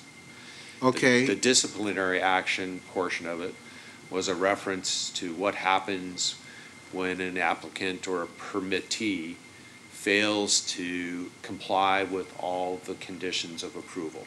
Gotcha. So like, for example, hours, Correct. or having people lined up on the street as opposed to inside their business. Right. Those kinds of, Or not complying with the inventory requirements. right, Or the or some other accounting. Okay. specific thing that's part of a license, yeah. Okay, and then on the criminal check, who makes the determinations as to what type of crimes would automatically disqualify them? Some of those are outlined by the state through their licensing process. We would use that, or recommend that you use that as a model to begin with. And then if there are recommendations from your own public safety departments for things that they feel strongly about that would disqualify applicants, you would have the option of including those as well. All right, because the reason why I had asked, because of the three strikes law, if somebody's arrested for a minor misdemeanor petty theft and they're convicted and they do it twice, the third time it's considered no longer misdemeanor but a felony. So would that exclude them, whereas that crime is probably less than a crime of, say, felony assault? So I think that's something we would need to look at further down the line. And there was and quite a review. bit of discussion about that at the state level because of the number of drug violations for relatively small amounts of marijuana or other controlled substances. And in many cases, applicants had had those convictions 10, 15, 20 years ago. The time also makes a difference as well. Yes. Thank you for that. The last point I'd like to make is basically a comment, and I've mentioned this before in the past. You know, Prop 64 was voted in by the voters, and subsequently, this is what they want.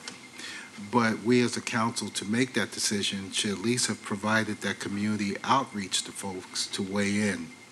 We've done that. And from most of the results, it appears to be favorable that folks here in Daly City want it.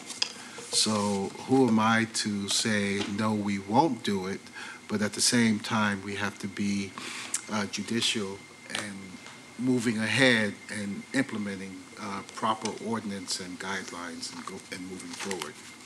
Thank you for that. Thank you. Thank you, Vice Mayor. Yes, thank you, Madam Mayor.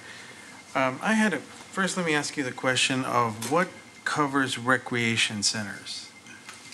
Or recreation use. Yeah. Oh, No, centers or use? no, you said there are schools, rec centers, and daycare centers.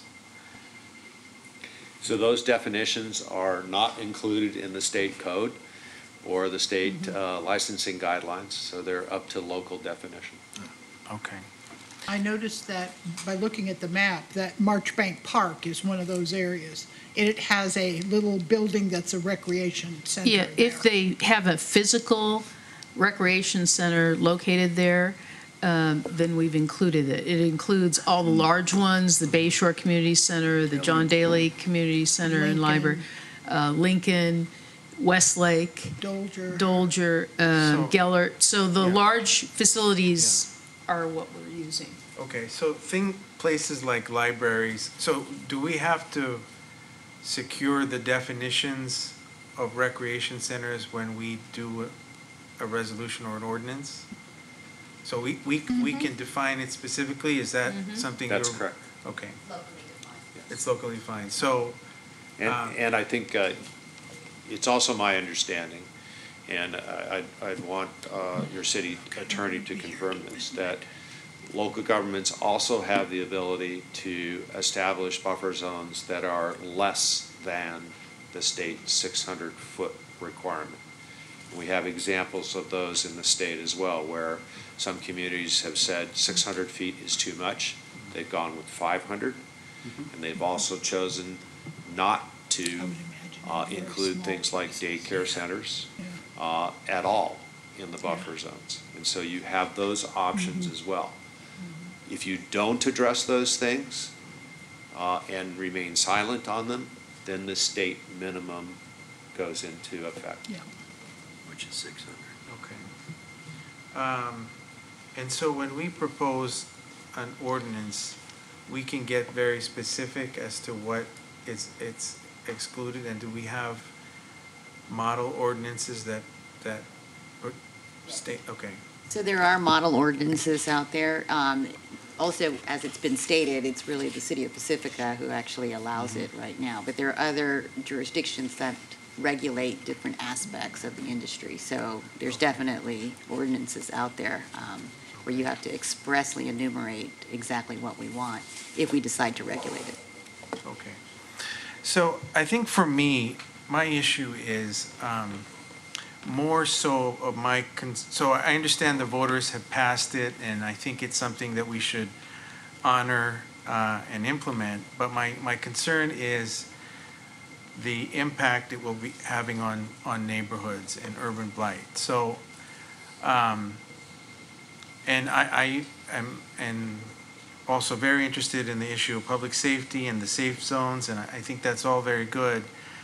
But I think what we need to tackle is how do we come up with a solution to make sure that not one particular neighborhood is getting impacted, and that they sort of do this in a fair and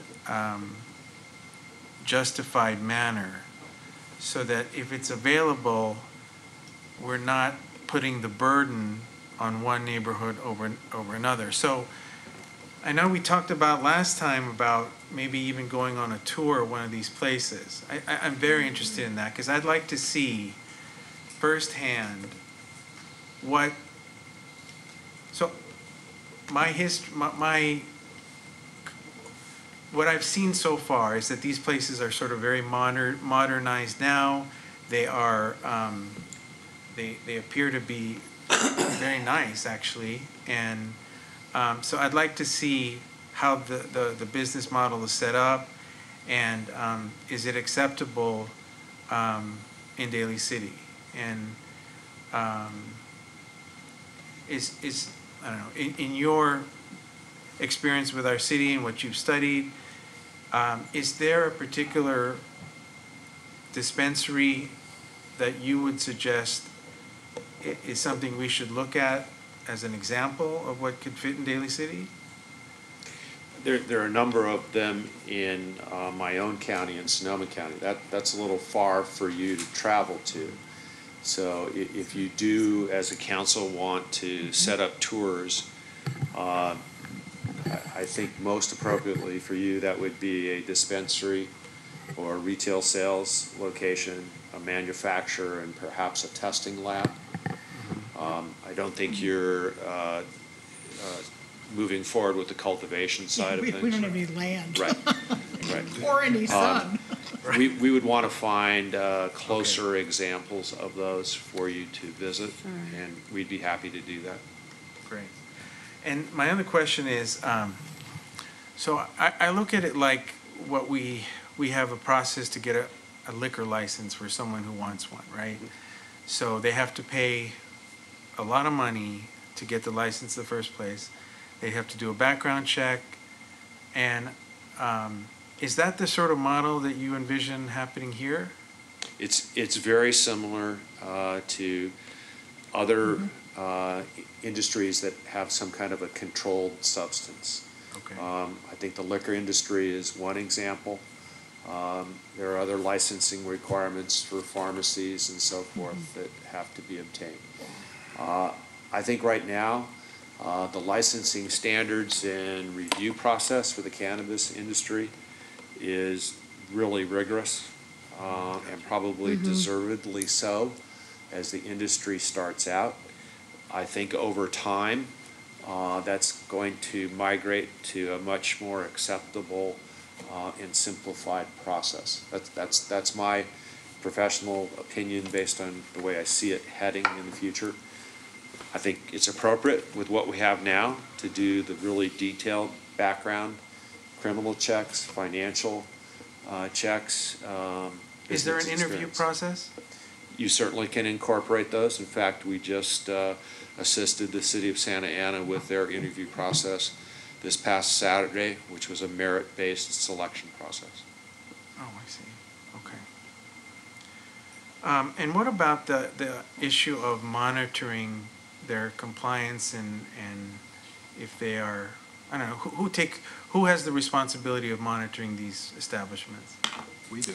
The local jurisdiction. So Daly City Police? There's Doesn't have to be police. Uh-huh. Could be your business license or finance staff, could be your code enforcement staff, could be a team that has representatives of 2 or 3 different departments that are involved in the licensing and application and oversight of the industry. And we get to pay them a salary for cost recovery. That's right. Okay. And as Well, that's as why you the fees know- are important. The 100% cost recovery is very important in all of it. Okay. And as you know, our public safety employees are critically important for us. They are also some of the most expensive employees that we have. And so many cities use a combination of city employees for that oversight and compliance process. So I saw that San Francisco does not charge a tax on cannabis. Do you know what the theory behind that is, and if they are going to, are they thinking about moving forward with a tax? Was that it? I believe that they have a substantial business tax in place Right. that applies to Yeah, it's all way more than categories of businesses. these tax rates would be. For them to pay the standard business license fees that are applied across businesses. Do we know in San what that Francisco. is? I don't. I'd be happy to go Oh, and get that and bring it back to the council. It's pretty substantial. Depending upon the size of the business and the gross receipts and all of that, it's pretty substantial. I see, okay. Okay. Any other questions or comments? No, we're going to get started on making decisions, right? Yeah. Yes. Well, if there's no other comments or questions, I do have a comment and question before moving on to the decision-making portion of it. I have a question on the delivery aspect of it. And how is that actually facilitated? And I think I asked that prior. And So I'll say there's 2 major types of deliveries.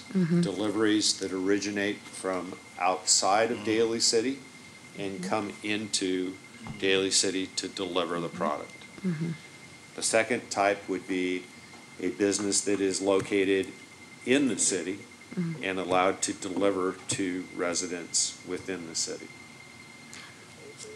The second one I mentioned, the one in the city, is much easier to regulate and license and have fees and taxes associated with their business operation than one that's located in another jurisdiction and delivering into your city. There's also different implications with state sales and use tax. So a dispensary or a business that is located outside your jurisdiction and delivers in, you do not get the Sales Bradley tax. Burns portion of the state sales and use tax, the 1% that you're used to getting on sales tax transactions. Do they have a district tax? No. Okay. The one exception to that would be if you had a locally approved district tax, district sales tax, that would be able to be collected. If it is located in the city, then you would get that 1% of the sales tax. So delivery, under either model, not a significant revenue source. On the comment I'd like to make on delivery is I feel that there's an absolute need for the delivery of medical marijuana. Cancer patients, people with Parkinson's, all sorts of diseases are not able to get to a place to buy it.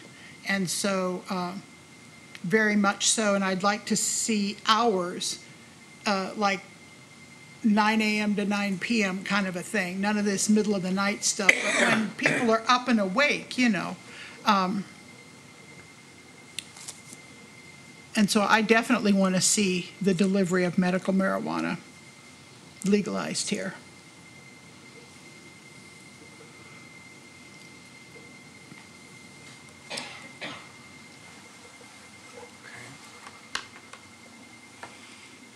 Okay, let's go.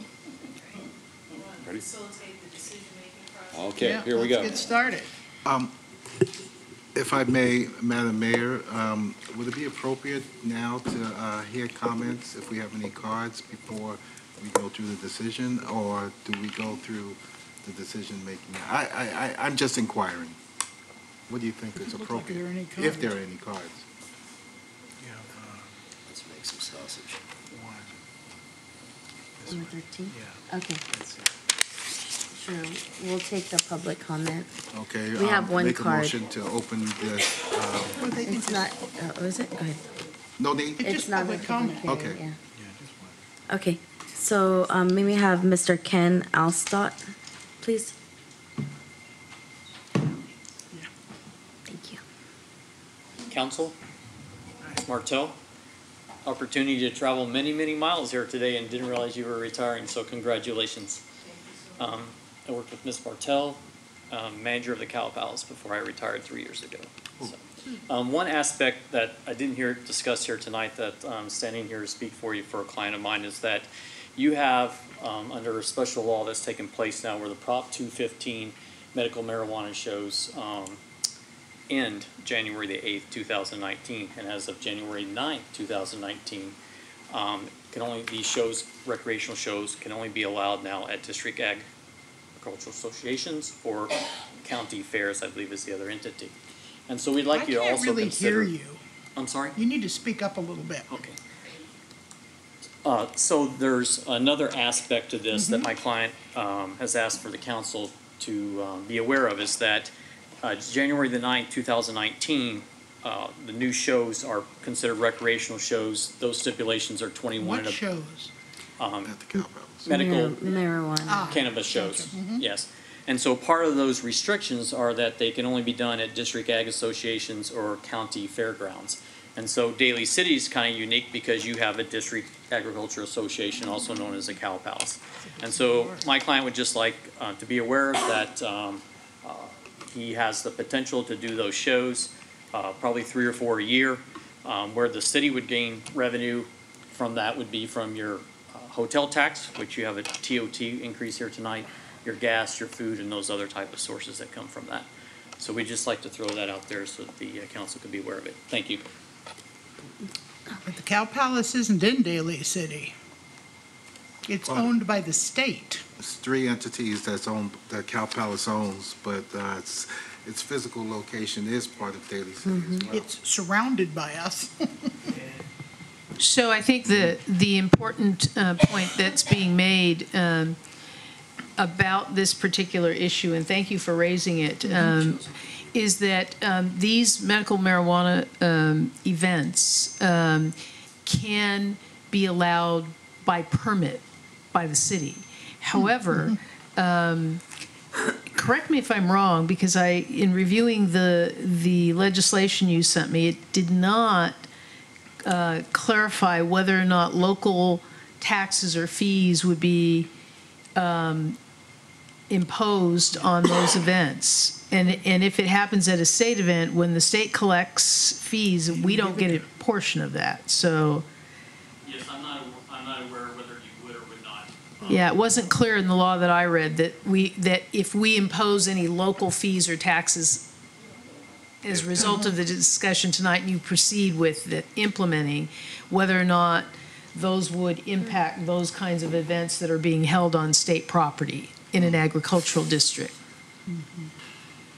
We would get the benefit, as was pointed out, that hotel tax and sales tax, other things, that occur when you have large events and people come to stay and that kind of thing.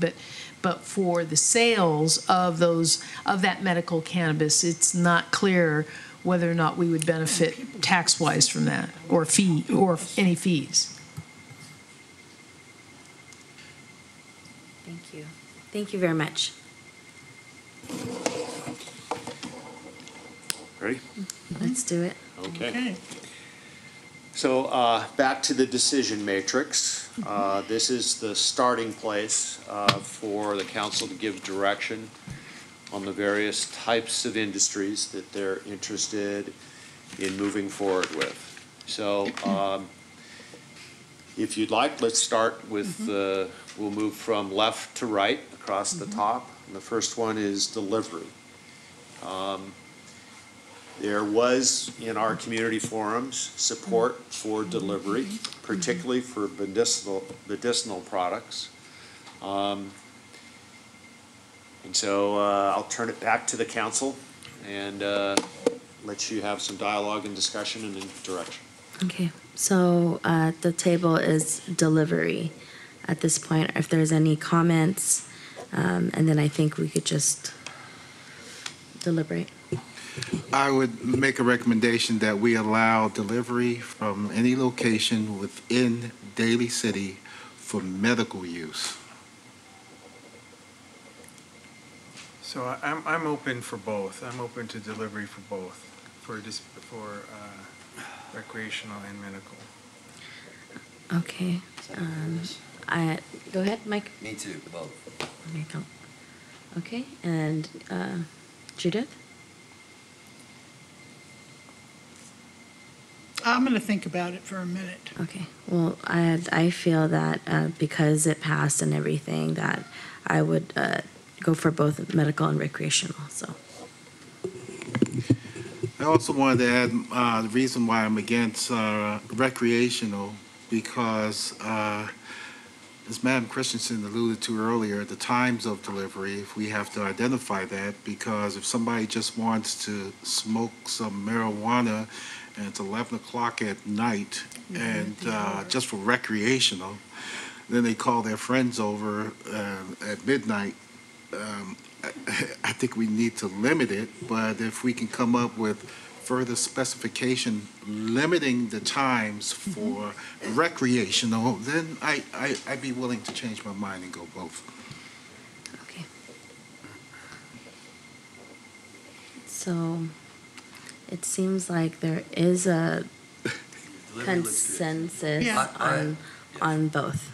Yeah. So delivery is Definitely, I want to regulate the hours. But, okay, yeah, I think there's discussion around talking about more of the definitive hours as mentioned earlier. And we'll come back to that in the next more detailed slide. Okay, thank you. And I will also ask for a clarification as to whether you want to restrict deliveries from outside of the city into the city. Oh, yeah. I would restrict it from outside the city, coming in the city. We want people to buy here in Daly City. Don't we, people already I are think, Shop here. but I, you are already Yes. able to get cannabis delivered to they, them. they do medical, they Right. do. I would imagine they are. And Yeah. I've heard statistics around that there is high delivery within. So what we would, are we, we would want to prohibit the ones that are operating now and just license a new one? Is that what we're thinking about? Well, I think the discussion is local business or out-of-town business. Right. Well, right now, the only deliveries of medical marijuana are occurring from external Yeah, they're all locations to external. Daly City. That is But correct. if you're going to establish both medical and recreational outlets, then clearly you'd want to restrict the delivery to those local businesses so that they're We get to- prosperous and Yeah. the city prospers from that. But we haven't answered those questions yet. Yeah. Okay, let's move. Nick. We get it. So has that been answered or what? Oh, we'll come back to So that. there was a majority that said that you favor both with regulating hours. That's on The the, delivery. Delivery. Delivery. but, okay, so now we're on the inside delivery or outside? Now Is we're that something that we need to decide on now? restricting External or, external yeah. deliveries to Daly City. Yay or nay? I would say, well, we have to propose, I'm a little confused. I say no from outside sources. Folks are going to be astute, and they're going to look for the best deal possible. And what's going to happen is, if I was running a business in Berkeley, and I'm going to say, well, somebody in Daly City wants delivery, and I'm going to, and it's harder to regulate, that's what you said earlier. If somebody in Daly City, well, Daly City wants a piece of it, then they got to make a delivery in, say, San Bruno. San Bruno wants a piece of it, and make a delivery in Pacifica. Every city's going to probably want a piece of it. It's going to make it tough for the Well, Berkeley. and they're just not gonna pay it. They're not going to pay or they're not going to do Exactly. it, so. I didn't do anything. So I would say no to outside delivery. So for In- clarification, is it no to medical and recreation? I'm just opening up. Is that what's being proposed? Well, I mentioned before, I'm willing to go with both if we Okay. can restrict the hours. So I would accept recreational and medical. Now we're talking about delivery from inside the city or from outside the city. Well, we're kind of putting the cart before the horse here, because you can't deliver from inside the city unless you have an inside the city Dispensary. dispensary. Well, we're And we getting there. haven't talked about that We're yet. getting there. So we can talk about the So it does cart when we get to require the you to horse. make an assumption that if you're agreeing to allow medical and retail deliveries, that there will that be there would be some dispensary from which those deliveries would be made. Well, we're going ahead with that What is right the- now. That's the next decision, isn't it? From what I can see. What is the industry, what are the cities doing when we have that option? Are they foreclosing outside deliveries because of? Most of the cities that we've seen do not restrict deliveries based on the jurisdiction. Part of the reason why they don't restrict that is the difficulty in enforcing it. Vehicles can come into the city, they're not identifiable. Yeah. And so you could have a restriction on the books, but you would have great difficulty in enforcing it. We can't even control the taxi cab. That's a taxi. And they've got signs all over them. You know, the marijuana delivery thing is not gonna have, I've got, $10,000 in my pocket with a big marijuana leaf on the side. It's just not gonna be that way. So I'm in favor of allowing both, outside and obviously inside. So we're at least positive on delivery of some aspect of it. Yeah, we came Yeah, to that so- conclusion already earlier on around delivery on both. It was just whether or not we're at the next portion of it, if we were open to external or internal. So that's where we're at. And so Vice Mayor has said he's open to both internal and external. Council Member Sylvester has mentioned only internal, so that's where we're at. So how do I you think the next feel about category it? is dispensaries. But how do you feel about us going internal or external? I'm saying I'm not interested in regulating anybody outside of the city. So you're I think it just costs both. too much to be able to do that. So no, I'm not interested in becoming an enforcement. Got it.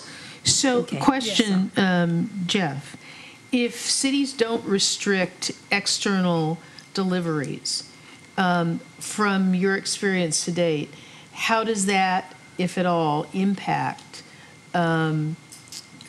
revenue? Because those external deliveries are being made by distributors who aren't necessarily paying your business license, your fees, or anything else. So how does that impact local revenue when you allow external deliveries?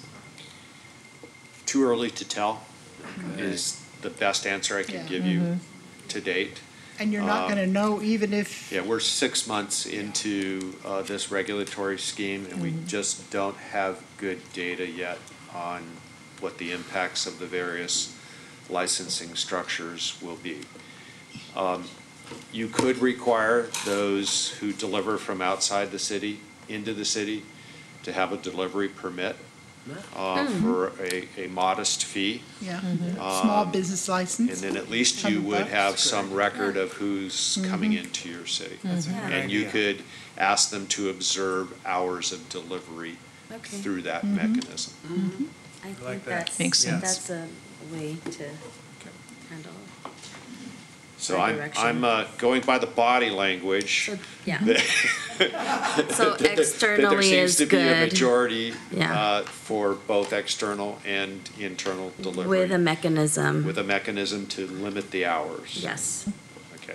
And And a have fee. permit, a permit And a that permit. allows them to Yeah. operate with some fee associated with it.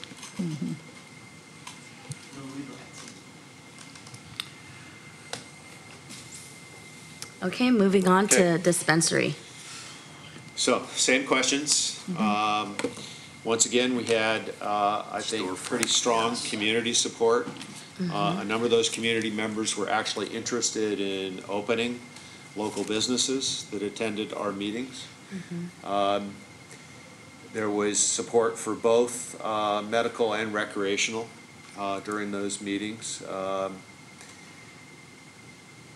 The typical types of properties that would be used for these types of businesses would be retail, storefronts. Less so in a mall environment where there's a controlling lease agreement and commercial entity. We haven't seen those very frequently in the state at this point. So, Yes. deliberation. Well, I mean, if we're allowing delivery, then I think we're all yes for a dispensary. Yes. Okay, moving right along. Okay. The next I'm not a category. yes, Okay. Oh, you're not, but I'm outnumbered. okay. So there's a majority of us. Yeah. Four out of five. You can't, How are they I gonna mean, deliver it if they don't have a place to put it? Well, I'm assuming they're going to be coming in from the outside. Well, no, I mean, the in-house but wouldn't you guys. want to support a local business? local business. Wouldn't you want to Yes. support a Well, local business? there's a whole lot of requirements that I'd want to see on a dispensary before I would consider it, and I don't want them all in my neighborhood. And that's one of We'll them. be getting to that. And we're gonna get to in a few that. minutes. That's why I'm holding back on my So we have a positiveness. majority, and we're Okay. moving forward. Next category is testing labs. No. I think it should be a yes. I think that if we don't, the way I read the law, each one of the growers is required to go to a testing lab in order to get their product tested and then delivered back. In San Francisco, I'm aware that a few people that have gotten their testing licenses were part of either a DBE, disadvantaged business, or minority-owned businesses, and there's a local requirement as well. I don't want to I don't want to close off any of these opportunities to any local people. So I would like to keep that, the idea of a testing lab open. And because I'm also aware of the fact that there aren't any noxious or harmful chemicals that come from a testing lab. Yeah.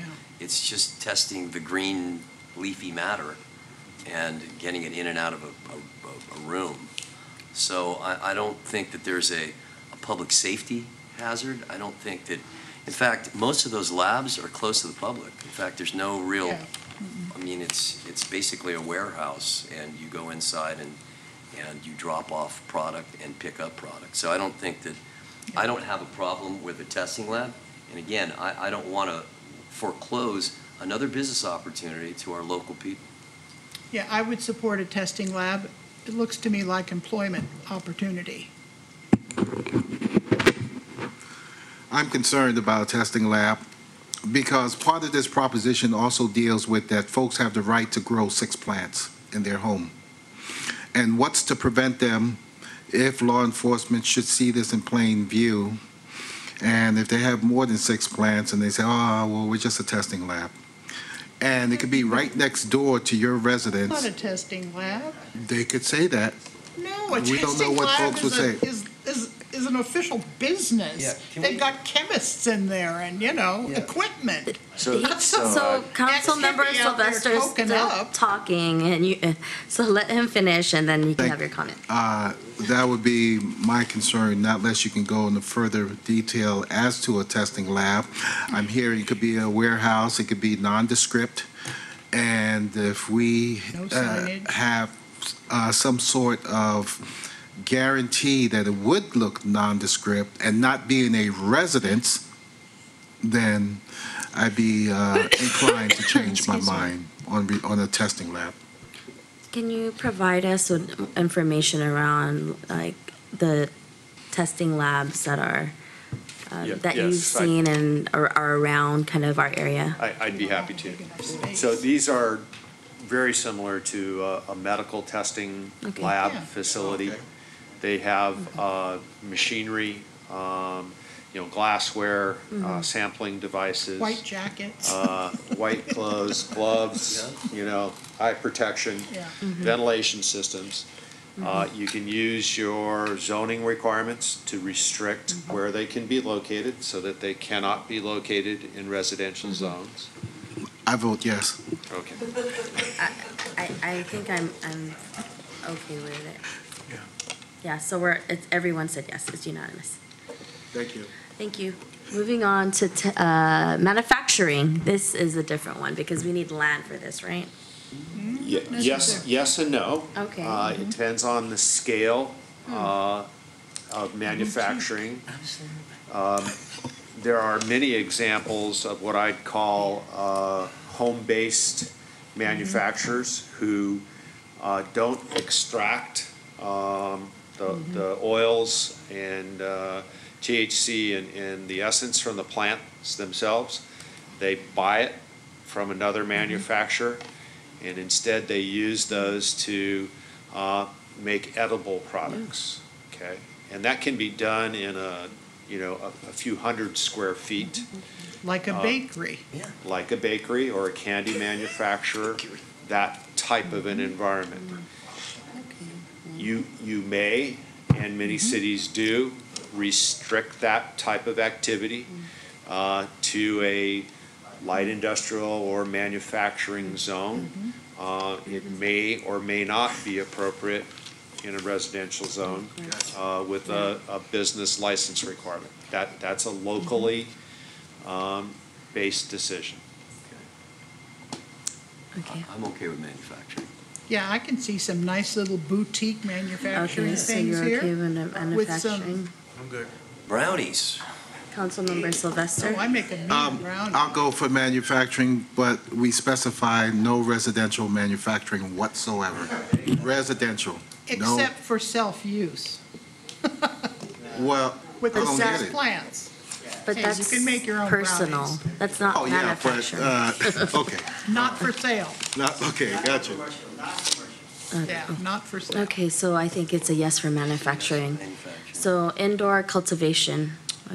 Before we go on to that, can we get a clarification on what the state overlay, what the state law is? Is it 6 plants? For personal cultivation, Mhm. it's limited to 6 plants. That have to not be visible, correct? That's correct. Yeah. They can't be visible from the public right of way. And you must have adequate mechanisms in place to keep children away from those plants as well. That's correct. So if we were to, So like a what you're greenhouse. asking on the indoor cultivation issue would be something in addition to the 6 plants? Yes, Because they're what the considered next, commercial. what the It would be next commercial. two categories are commercial cultivation. Commercial. In other words, an individual or a business would cultivate these plants, harvest them, and then sell them to a distributor who would then put them into the supply chain, either for medicinal or adult use. Would that be on a much smaller local type scale than if it's indoor cultivation, right? You could restrict the size of cultivation facilities based on square footage. You can restrict based on zoning requirements, and the like. I'm okay with indoor cultivation. I just don't think we have any property big enough to make it, Let the process make it be shake that feasible. out. Exactly. The application process. What's the possibility of someone walking down a city block and says, hey, can you grow 6 plants for me? And cultivate them, I'll pay you for it, and I'll be back in 7 or 8 months and pick them up. They'd be doing that now, right? I mean, Of course, you just not- gave 1,000 people watching this a really good idea Well, on how I to mean, make some extra cash. So You that- know, folks will figure out a way to beat the Of system. course they do. And The, you're smiling, so there's really no, I just don't want to Nothing push you can do people about into doing something which they're not doing now. And there are I'm not going to entrepreneurs. say that could never happen, Right. but the state licensing and regulation system prohibits a licensed cultivator from Of- direct retail sales. Or entice, or can we add an ordinance to not entice folks to cultivate? Then I mean, how do you enforce if we something say like that, that? then we- That's like, We would not, it'd be, you're right, Madam Christensen, it'd be difficult to enforce, but if it's on the books and you get caught, then, I mean, So I So we're okay think, with it. as an alternative, what I would recommend is that as we develop the regulations in your ordinance, we limit product cultivated in the city of Daly City the to location, sale to a distributor or wholesaler. right. Okay, it can't go directly to an individual retail. You can't sit For out in purchase. front of Yeah, your that's- house is- that's- selling it again, out what you of just- out of a what you lawn just- chair like a what you just lemonade set stand. out is the state law. Correct. That is the state law. Yeah. And that's what You, would, you have to hold Yeah. a retail license, either for Right. medicinal or adult use, in and order so to sell to whatever an we're individual. doing here today, it comports with the state law. We're not, in an area where there's an overlap, you're asking us whether or not we'll be either more or less, we can't be less expensive than the state law. We can only be more expensive. Okay, yeah, as far as, indoor cultivation, I think that's something that, along with the 6, I think the 6 plant rule Personal. is okay, but I think that, again, if it's suitable, that we should be able to keep our discretion to determine whether or not an indoor cultivation is something that we'd be okay with. Again, I mean, if, in case you're wondering what I'm thinking, colleagues, I'd like to keep as much discretion as possible in this body, rather than forego our discretion and lose out on an opportunity, or an opportunity for one of our residents. So in an abundance of caution, what I'd like to do is I'd like to, as we go through this process, retain as much discretion as possible. And in areas where we're not clear, have us be the ones to decide what happens, rather than not to make blind prohibitions at this point. Because again, it looks like it's a moving target. It looks like things are developing fairly quickly.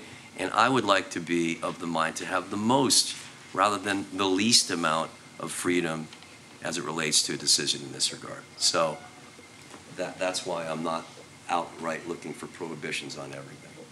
Okay, thank you. So with the indoor cultivation, can I just get, yes, how about you, Judith? Yeah, Was it I don't have indoor a or problem. outdoor? Oh, That's Indoor. indoor? We were at indoor. Yes. Yeah, okay. Yeah.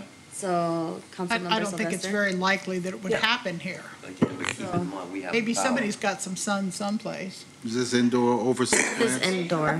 I'm sorry, I could, Is this indoor over 6 plants?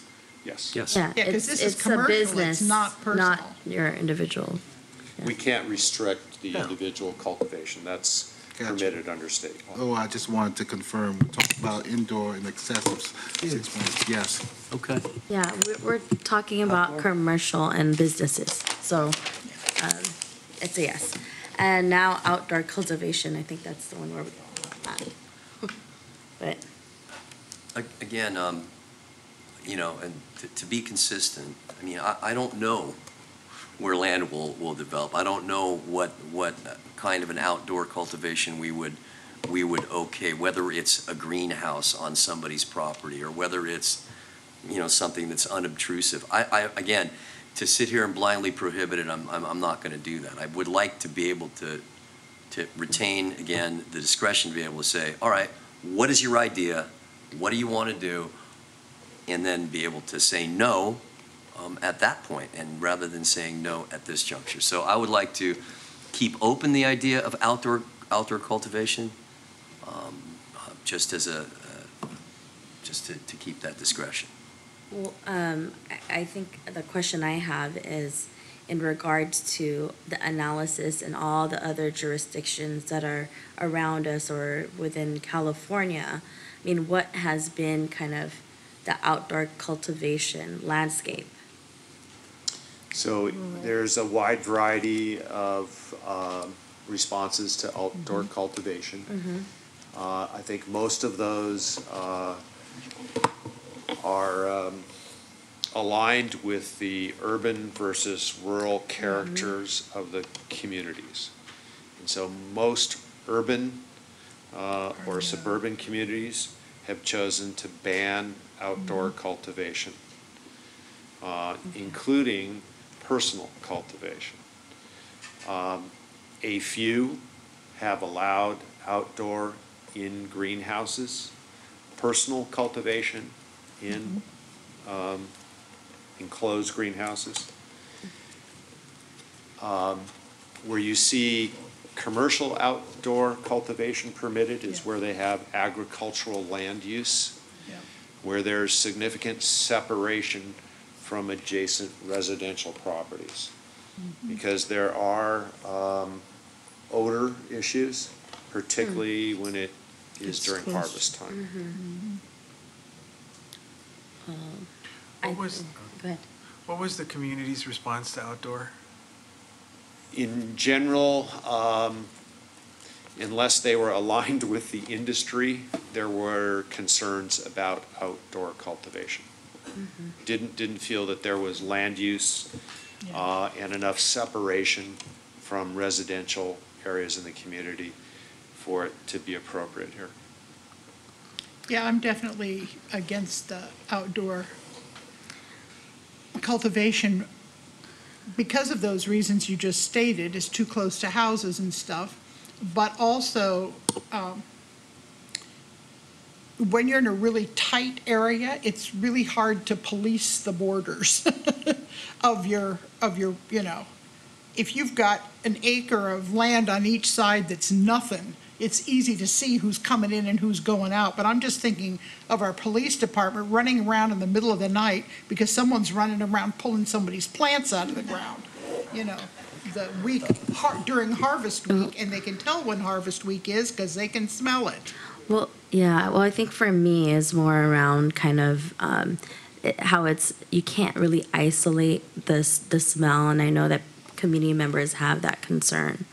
You've talked about facilities where it's testing labs, or mentioned earlier it doesn't. You can't even tell it's there. So I think that's the piece of it that people do have the freedom of choice to choose, but then now if it's now in other people's, they can smell it. And when you just mentioned around the growing phase and when it's time to, extract it or pick them. So that's how I feel. I'm a no on it. I have to concur, no for outdoor. I could just see the headlines in the news now where helicopters from San Mateo County Sheriffs are flying over San Bruno Mountain because they came across a big field that has outdoor cultivation, and it's the older issues. Inside the building, fine, but outside, no. I'm a no also. All right, let's move on. All right. Now the last but not least is distribution. So just a quick explanation of what distribution is. So under the state's regulatory model, once a crop is harvested, it must be sold to a distributor who then takes a testing sample, takes that to the lab, and makes sure that it's free from contaminants, heavy metals, any other kinds of pesticide things. And then they transport it to either a manufacturer or dispensary/retailer. Do they require, so would a distributor require a warehouse? Generally, they have to have a place to store product and park vehicles, and so I think it's very similar to a trucking or distribution warehouse type of environment. Not the kind of thing where it would be like dispatched. Like, I mean, we're not talking about like high traffic in and out, trucks rolling in and out dispatching. I mean, when I'm thinking about busy businesses like Sears, the loading dock, trucks running in and out, that kind of stuff. It's a little bit difficult to answer that question because we don't know how many growing facilities will be located in this region and would be served by a distribution facility in Daly City. Now, if a person were to get a distribution license in Daly City, they would not be limited to procuring their product in Daly City. They could procure their product anywhere in the world and distribute it from here, correct? Correct. Right. It's very, very similar to a liquor distributor. And the number of those, there are good ones and there are bad ones. There are ones that are popular, just like any liquor distributor, some that cater to high end, some that cater to low end. So if you were to begin an industry like this, you would have to have kind of a wide array of distributors that would cater to those different levels of markets, correct? Yes, I think you'll have small scale distribution or distributors, and you're going to have the very large scale. You're going to have your out-of-state big guys and your local guys, right? Frankly, I know some who have experience in the wine distribution business. Right. Exactly. Who set up separate companies for cannabis. Which is exactly what's happening with the labs. I know a lot of people that have medical licenses that have basically switched over from blood samples to cannabis samples. So I'm in favor of it being allowing distribution here in Daly City. Okay. You're in favor? Yeah. Anyone else in favor for distribution? Yes, I'm in favor. Yeah. Yes. Thank you.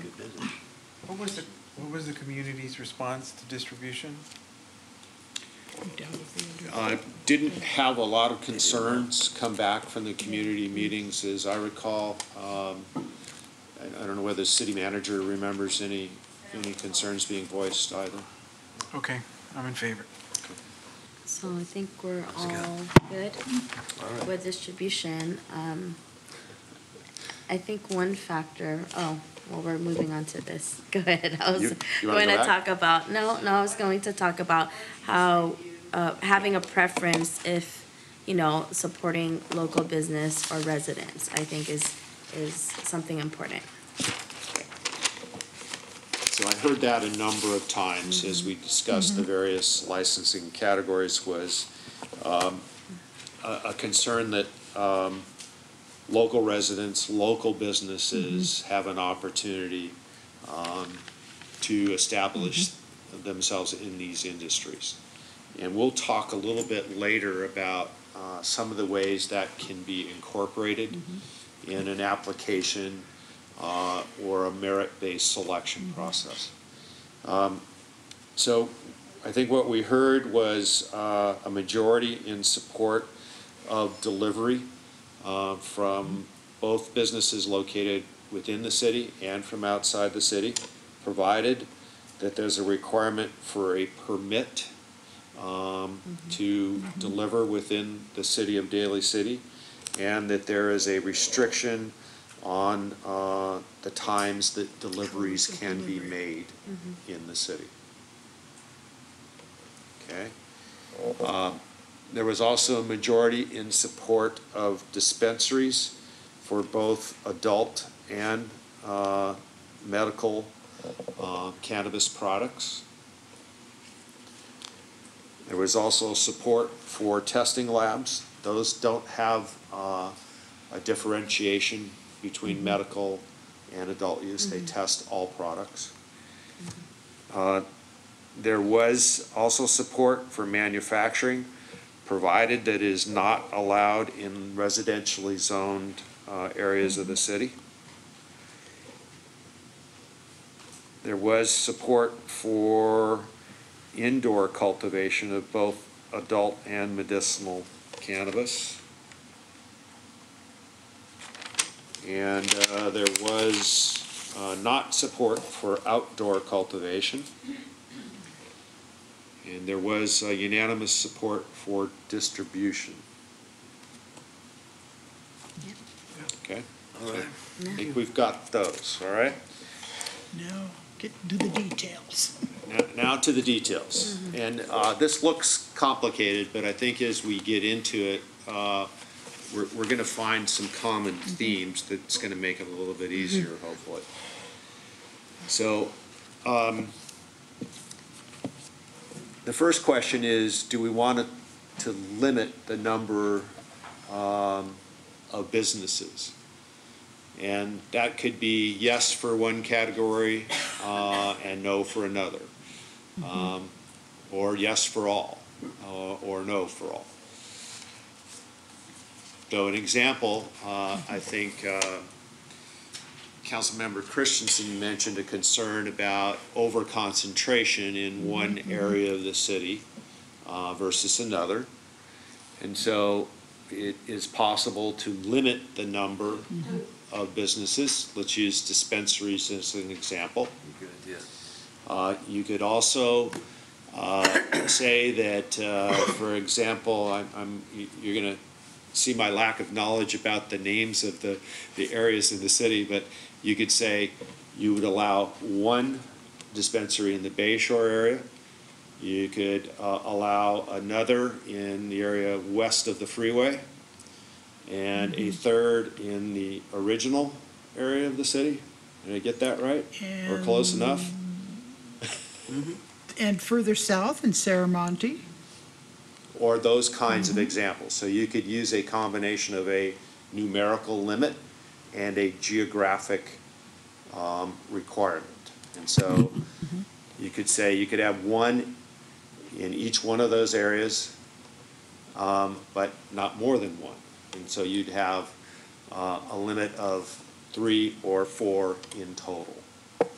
But if they weren't able to locate in each geographic area, you'd have less than that total number. at the onset, I'm thinking, I was thinking the number 5, but one for sure in the area near the water. Is it the horse stables? Does red mean you can place there or you cannot? Oh, cannot. The red is the one you can. It's a commercial zone. Means You it's- can. Oh, you have to get coastal permission? The Coastal Commission. Okay. Oh, they're crazy people. Okay. All right. I would like to kick this off by saying I definitely like to limit the number of dispensaries. I too would like to limit the number of dispensaries. Okay. Because I think those are the ones that are the most intrusive. Yep. How many? Well, Let's talk about neighborhoods. I mean, just like you said, I mean, I think that the south is Ceremony, the northwest is Westlake. And Cow Palace, Crocker, Bay Shore? Bay Shore. Okay. I mean, I Okay. don't start with where you don't want. Top of the hill. Vice Mayor, So I have a thought, which is, well, first, I guess a question. Do we have to, are we talking about placing something on the ballot where the voters will decide if there's a specific number? Or can we just police ourselves without having a specific number? I think that's the more appropriate way to go, because I think it's going to change in time. It's going to change in circumstances. And I think it's better that we decide by policing ourselves when the issues come up, whether or not we're going to grant someone to have a dispensary here or there. I don't know if we need to restrict ourselves now, because we can always make that decision later, given the circumstances of how things develop. So my idea is, let's not set a limit now, because that doesn't mean we're not going to police ourselves. I'm sure we all are, because we're all concerned about this issue. I'm just thinking about the best way. We don't close doors on certain neighborhoods, but at the same time recognizing we have the ability to do so. the only thing that goes to the voters is the tax. Yeah, that's it, yeah. The rest of this is our Does. purview. Then that's what I think we should be doing, and not set a limit, I guess. Well, we disagree. Well, Well, the only benefit, I mean, not the only benefit, but one of the benefits of at least having some idea of the number that you would want is for the permitting process. Because otherwise, if you just throw it open, you could have a whole lot of people that want a permit. And if you don't want 100 permits in the city, by having some upward limit, then that limits, you're not saying necessarily it's a separate issue where they would be located, but determining if there is going to be a limit on the number will reduce the permit process, because then you'll tell everyone, the city of Daly City has approved an ordinance to allow for these dispensaries, and they will consider up to a maximum of X. And this has been the situation that Yeah. has occurred in other Most jurisdictions. cities are doing it that way, where they say, you know, you could say 10, but not grant 10 initially, if that's, and that would sort of speak to what you're saying, Ray, that you allow yourself the discretion to decide whether you'll allow all 10 up front, or maybe only allow 5 of 10 up front. Not to And exceed. you always Yeah. have the authority. It's much easier to expand the Yes. number of permits that you Reduce. provide than it is to reduce or take them away. That's why I'd like to suggest 3. That's a good number. You can always expand, but once someone has invested in a business and you try to take their business away from them, that just screams lawsuit to me, you know? And when someone's deciding whether or not they want to come in to do a kind of business like this into a jurisdiction like this, they want to know, what is the city thinking in the way of, they want to get an idea, a picture of, here's what the city is today. What are they thinking about 5 years from now, 10 years from now? Do they see themselves growing or larger in that regard. So I think that we should start with a number and then start trying to determine geographically where. And I'll give you a little example about Pacifica, and only because I knew some people that were part of that process. And they granted a number of them in Pacifica, but the big joke there is that there's no way that anybody's ever going to open one in Lindemar. I mean, everybody in Lindemar basically said that. But in order to get it passed, they had to put out there that they would put it in not just in one part of the city. They said, we are going to allow 3 to 5 of these things, and it's going to be in different parts. So it allowed for specific applicants to say, all right, I'm coming in the Pacifica, but I'm not going to apply for one in Lindemar. I'm going to apply for one this side of Highway 1 or whatever. The point I'm trying to make is that I think we need to give an indication of how many, with a city of 100,000 people, and give some perspective. How many did Pacifica allow in their city? Do you know? I do not know. I think Rose, do you know? Was it 5? Because it was five. Yeah, and again, in the insight I got was, that's great, it's 5 on paper, but there's no way you'll ever do one in Lindemar. I mean, if you know anything about Pacifica, it's not a lot of commercial area in that area, and it's totally a neighborhood. But the city went forward anyway, determining that they were going to open in these other areas. So I think we should start with a number. Well, Judith is throwing a 3 out there. Well, I know there's numbers that are or a numerical amount right now, but it's also, like, as mentioned, well, what are the possibilities? I mean, if we look at the map and we say we want it in one area, but there's actually no area for retail, then, I mean, we might as well not say that area. So I think we just have to look. Map. Or we may have to change the buffer zones to accommodate the geographical separation that we're looking for. I mean, if we're all agreed that, at least that at the outset, that there has to be some layer of a geographical separation, that is an ability to determine that there's no concentration. Yeah. Okay, so if that's one of the things that we have to weigh that against. Earlier, that it should be dispersed. We're going to have to weigh that against that map that has a bunch of green all over said it. So that's why I think it's important for us to look at the map. So I think that what's helpful would be neighborhoods. I mean, we all know our city, we all know our neighborhoods, and we should start thinking about, all right, if it's 3, where? What neighborhoods are we thinking about? And again, I only started the process just by saying the ones I can, Serramonte, Westlake, Crocker, Bayshore. I mean, we're going to have to say where we want these, if we want them anywhere. If we're clearly saying that, we may as well come out and say where we want to put them. If I can make a recommendation. Sure. I had put out a number 5 earlier. I like 5 too. And I'm concerned about concentration.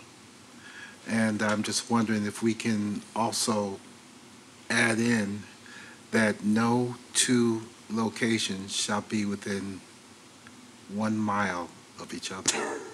Is that too You're making it even more tough. With all those green marks over there and that one, there's going to be nowhere. Well, I'm thinking. If you're gonna say it's 1 per mile radius. Neighborhood, then it's gonna be. They're going to be close. We got a small town. If we put one, top of my head, if we put one in Westlake, you can put one in Serramonte because it's more than a mile apart. Yeah.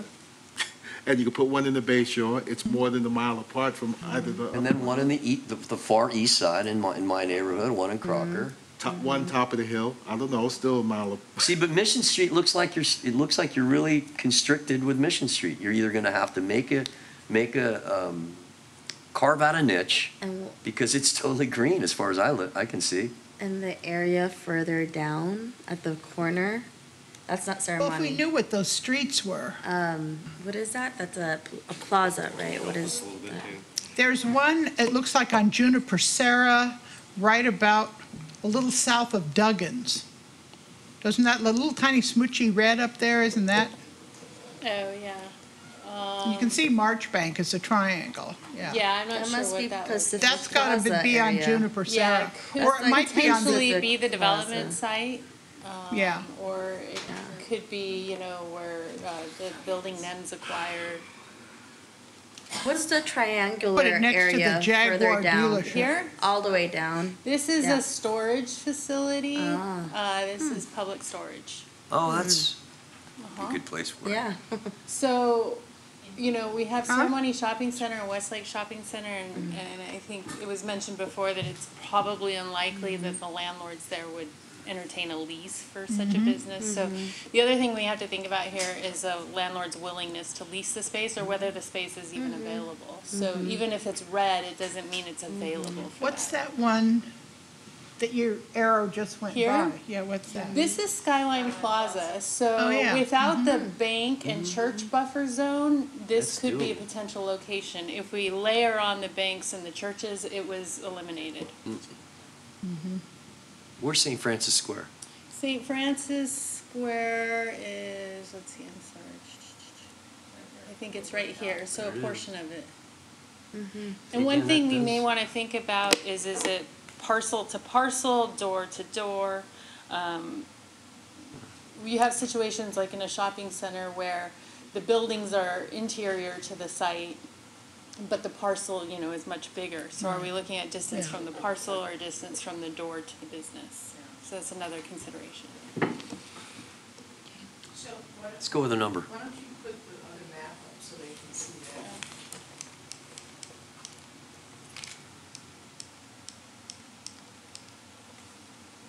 So No. this is with the added bank the and added church buffer zones? buffers. So even the light yellow is showing elimination of properties.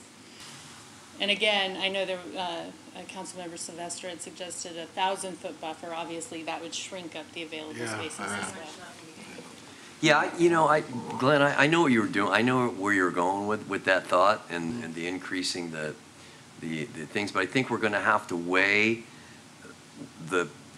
how much constricted it becomes with the reality of Yes. how do we achieve geographic equality. Gotcha.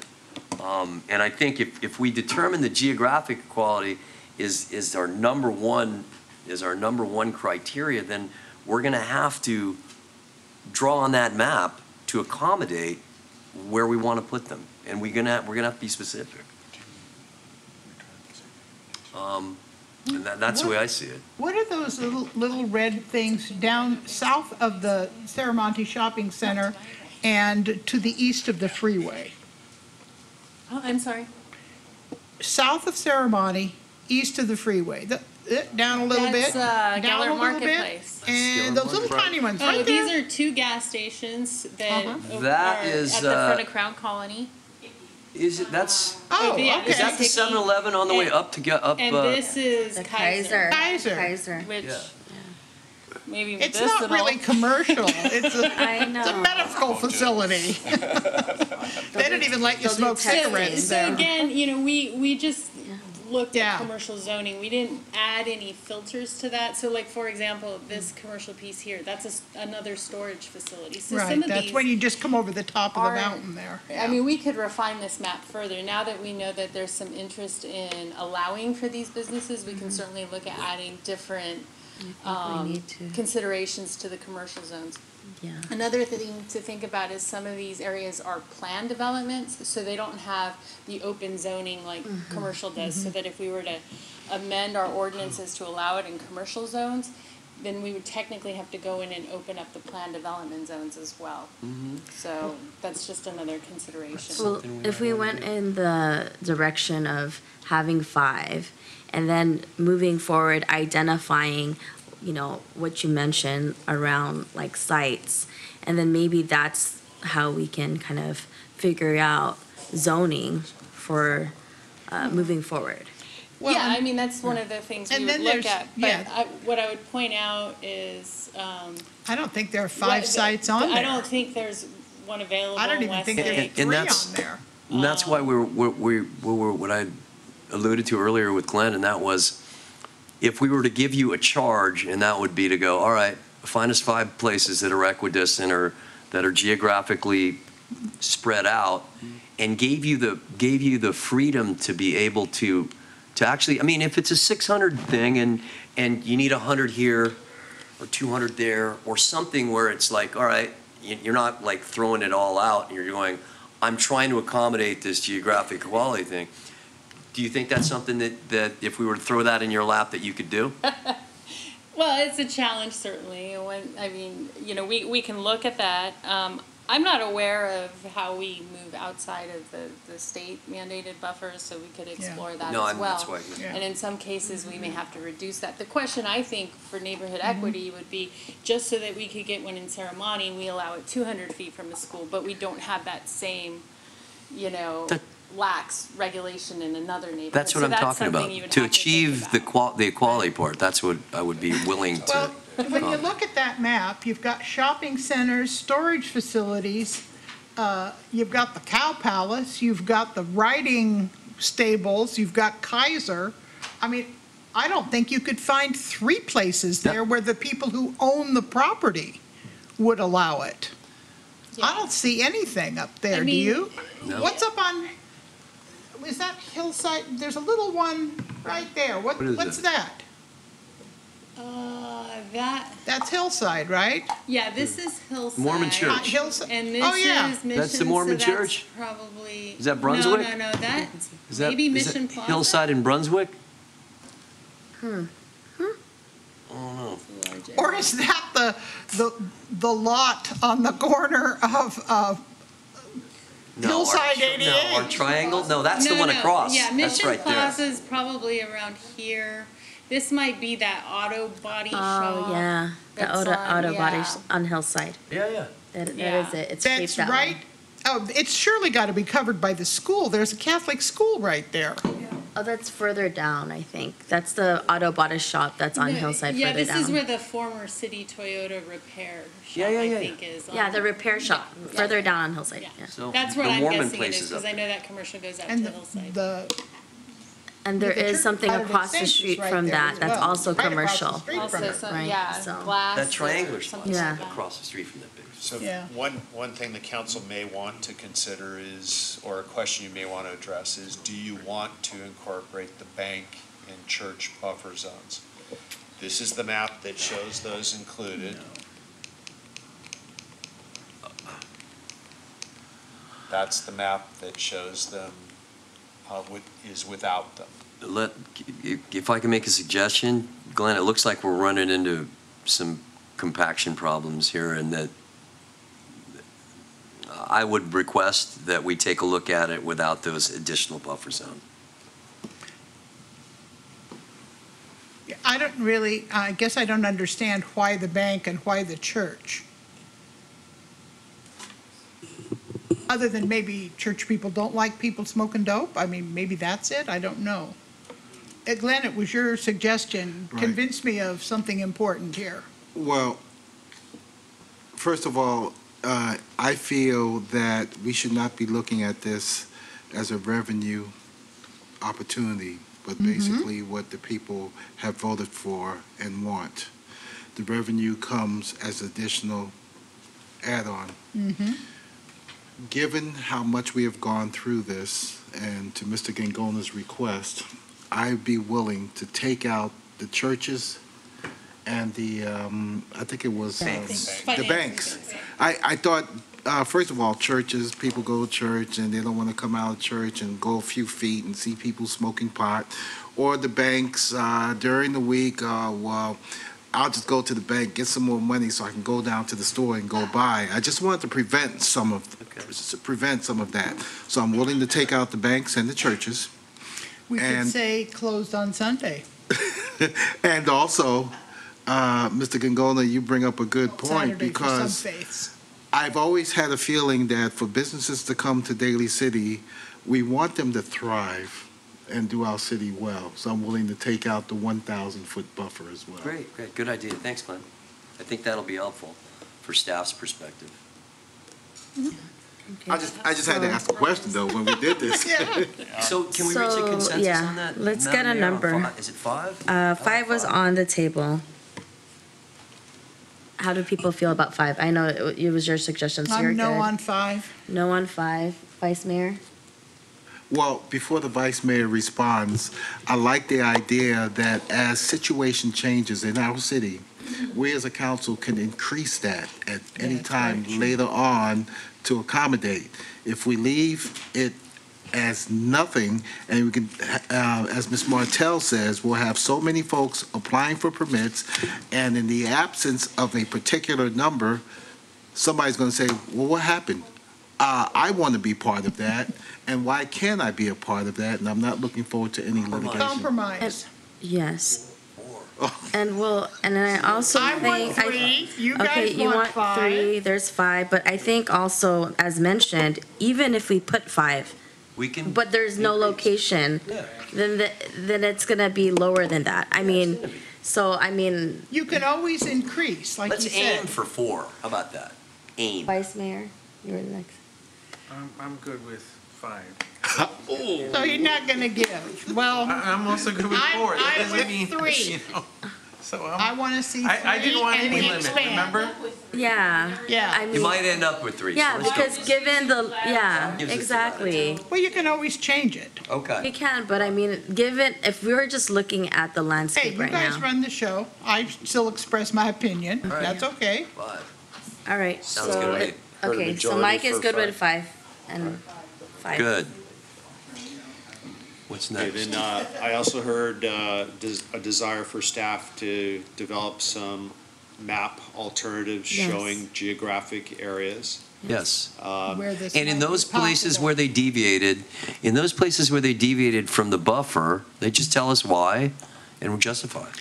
Can we have And I heard staff also identify an Sure, we alternative definitely where can. rather than using 5 the minutes, property yeah. boundary for the buffer zone requirement, to adjust that to the building Yeah. location for the buffer. Okay, That will have the effect of shrinking the Good. buffer Giving them areas. as much freedom as possible in that regard. Yeah, Okay. and then with staff looking at a more finite kind of area, geographic area. So at this moment, I think we're going to take a 5-minute break for yourself, the staff, and everyone. So, involved.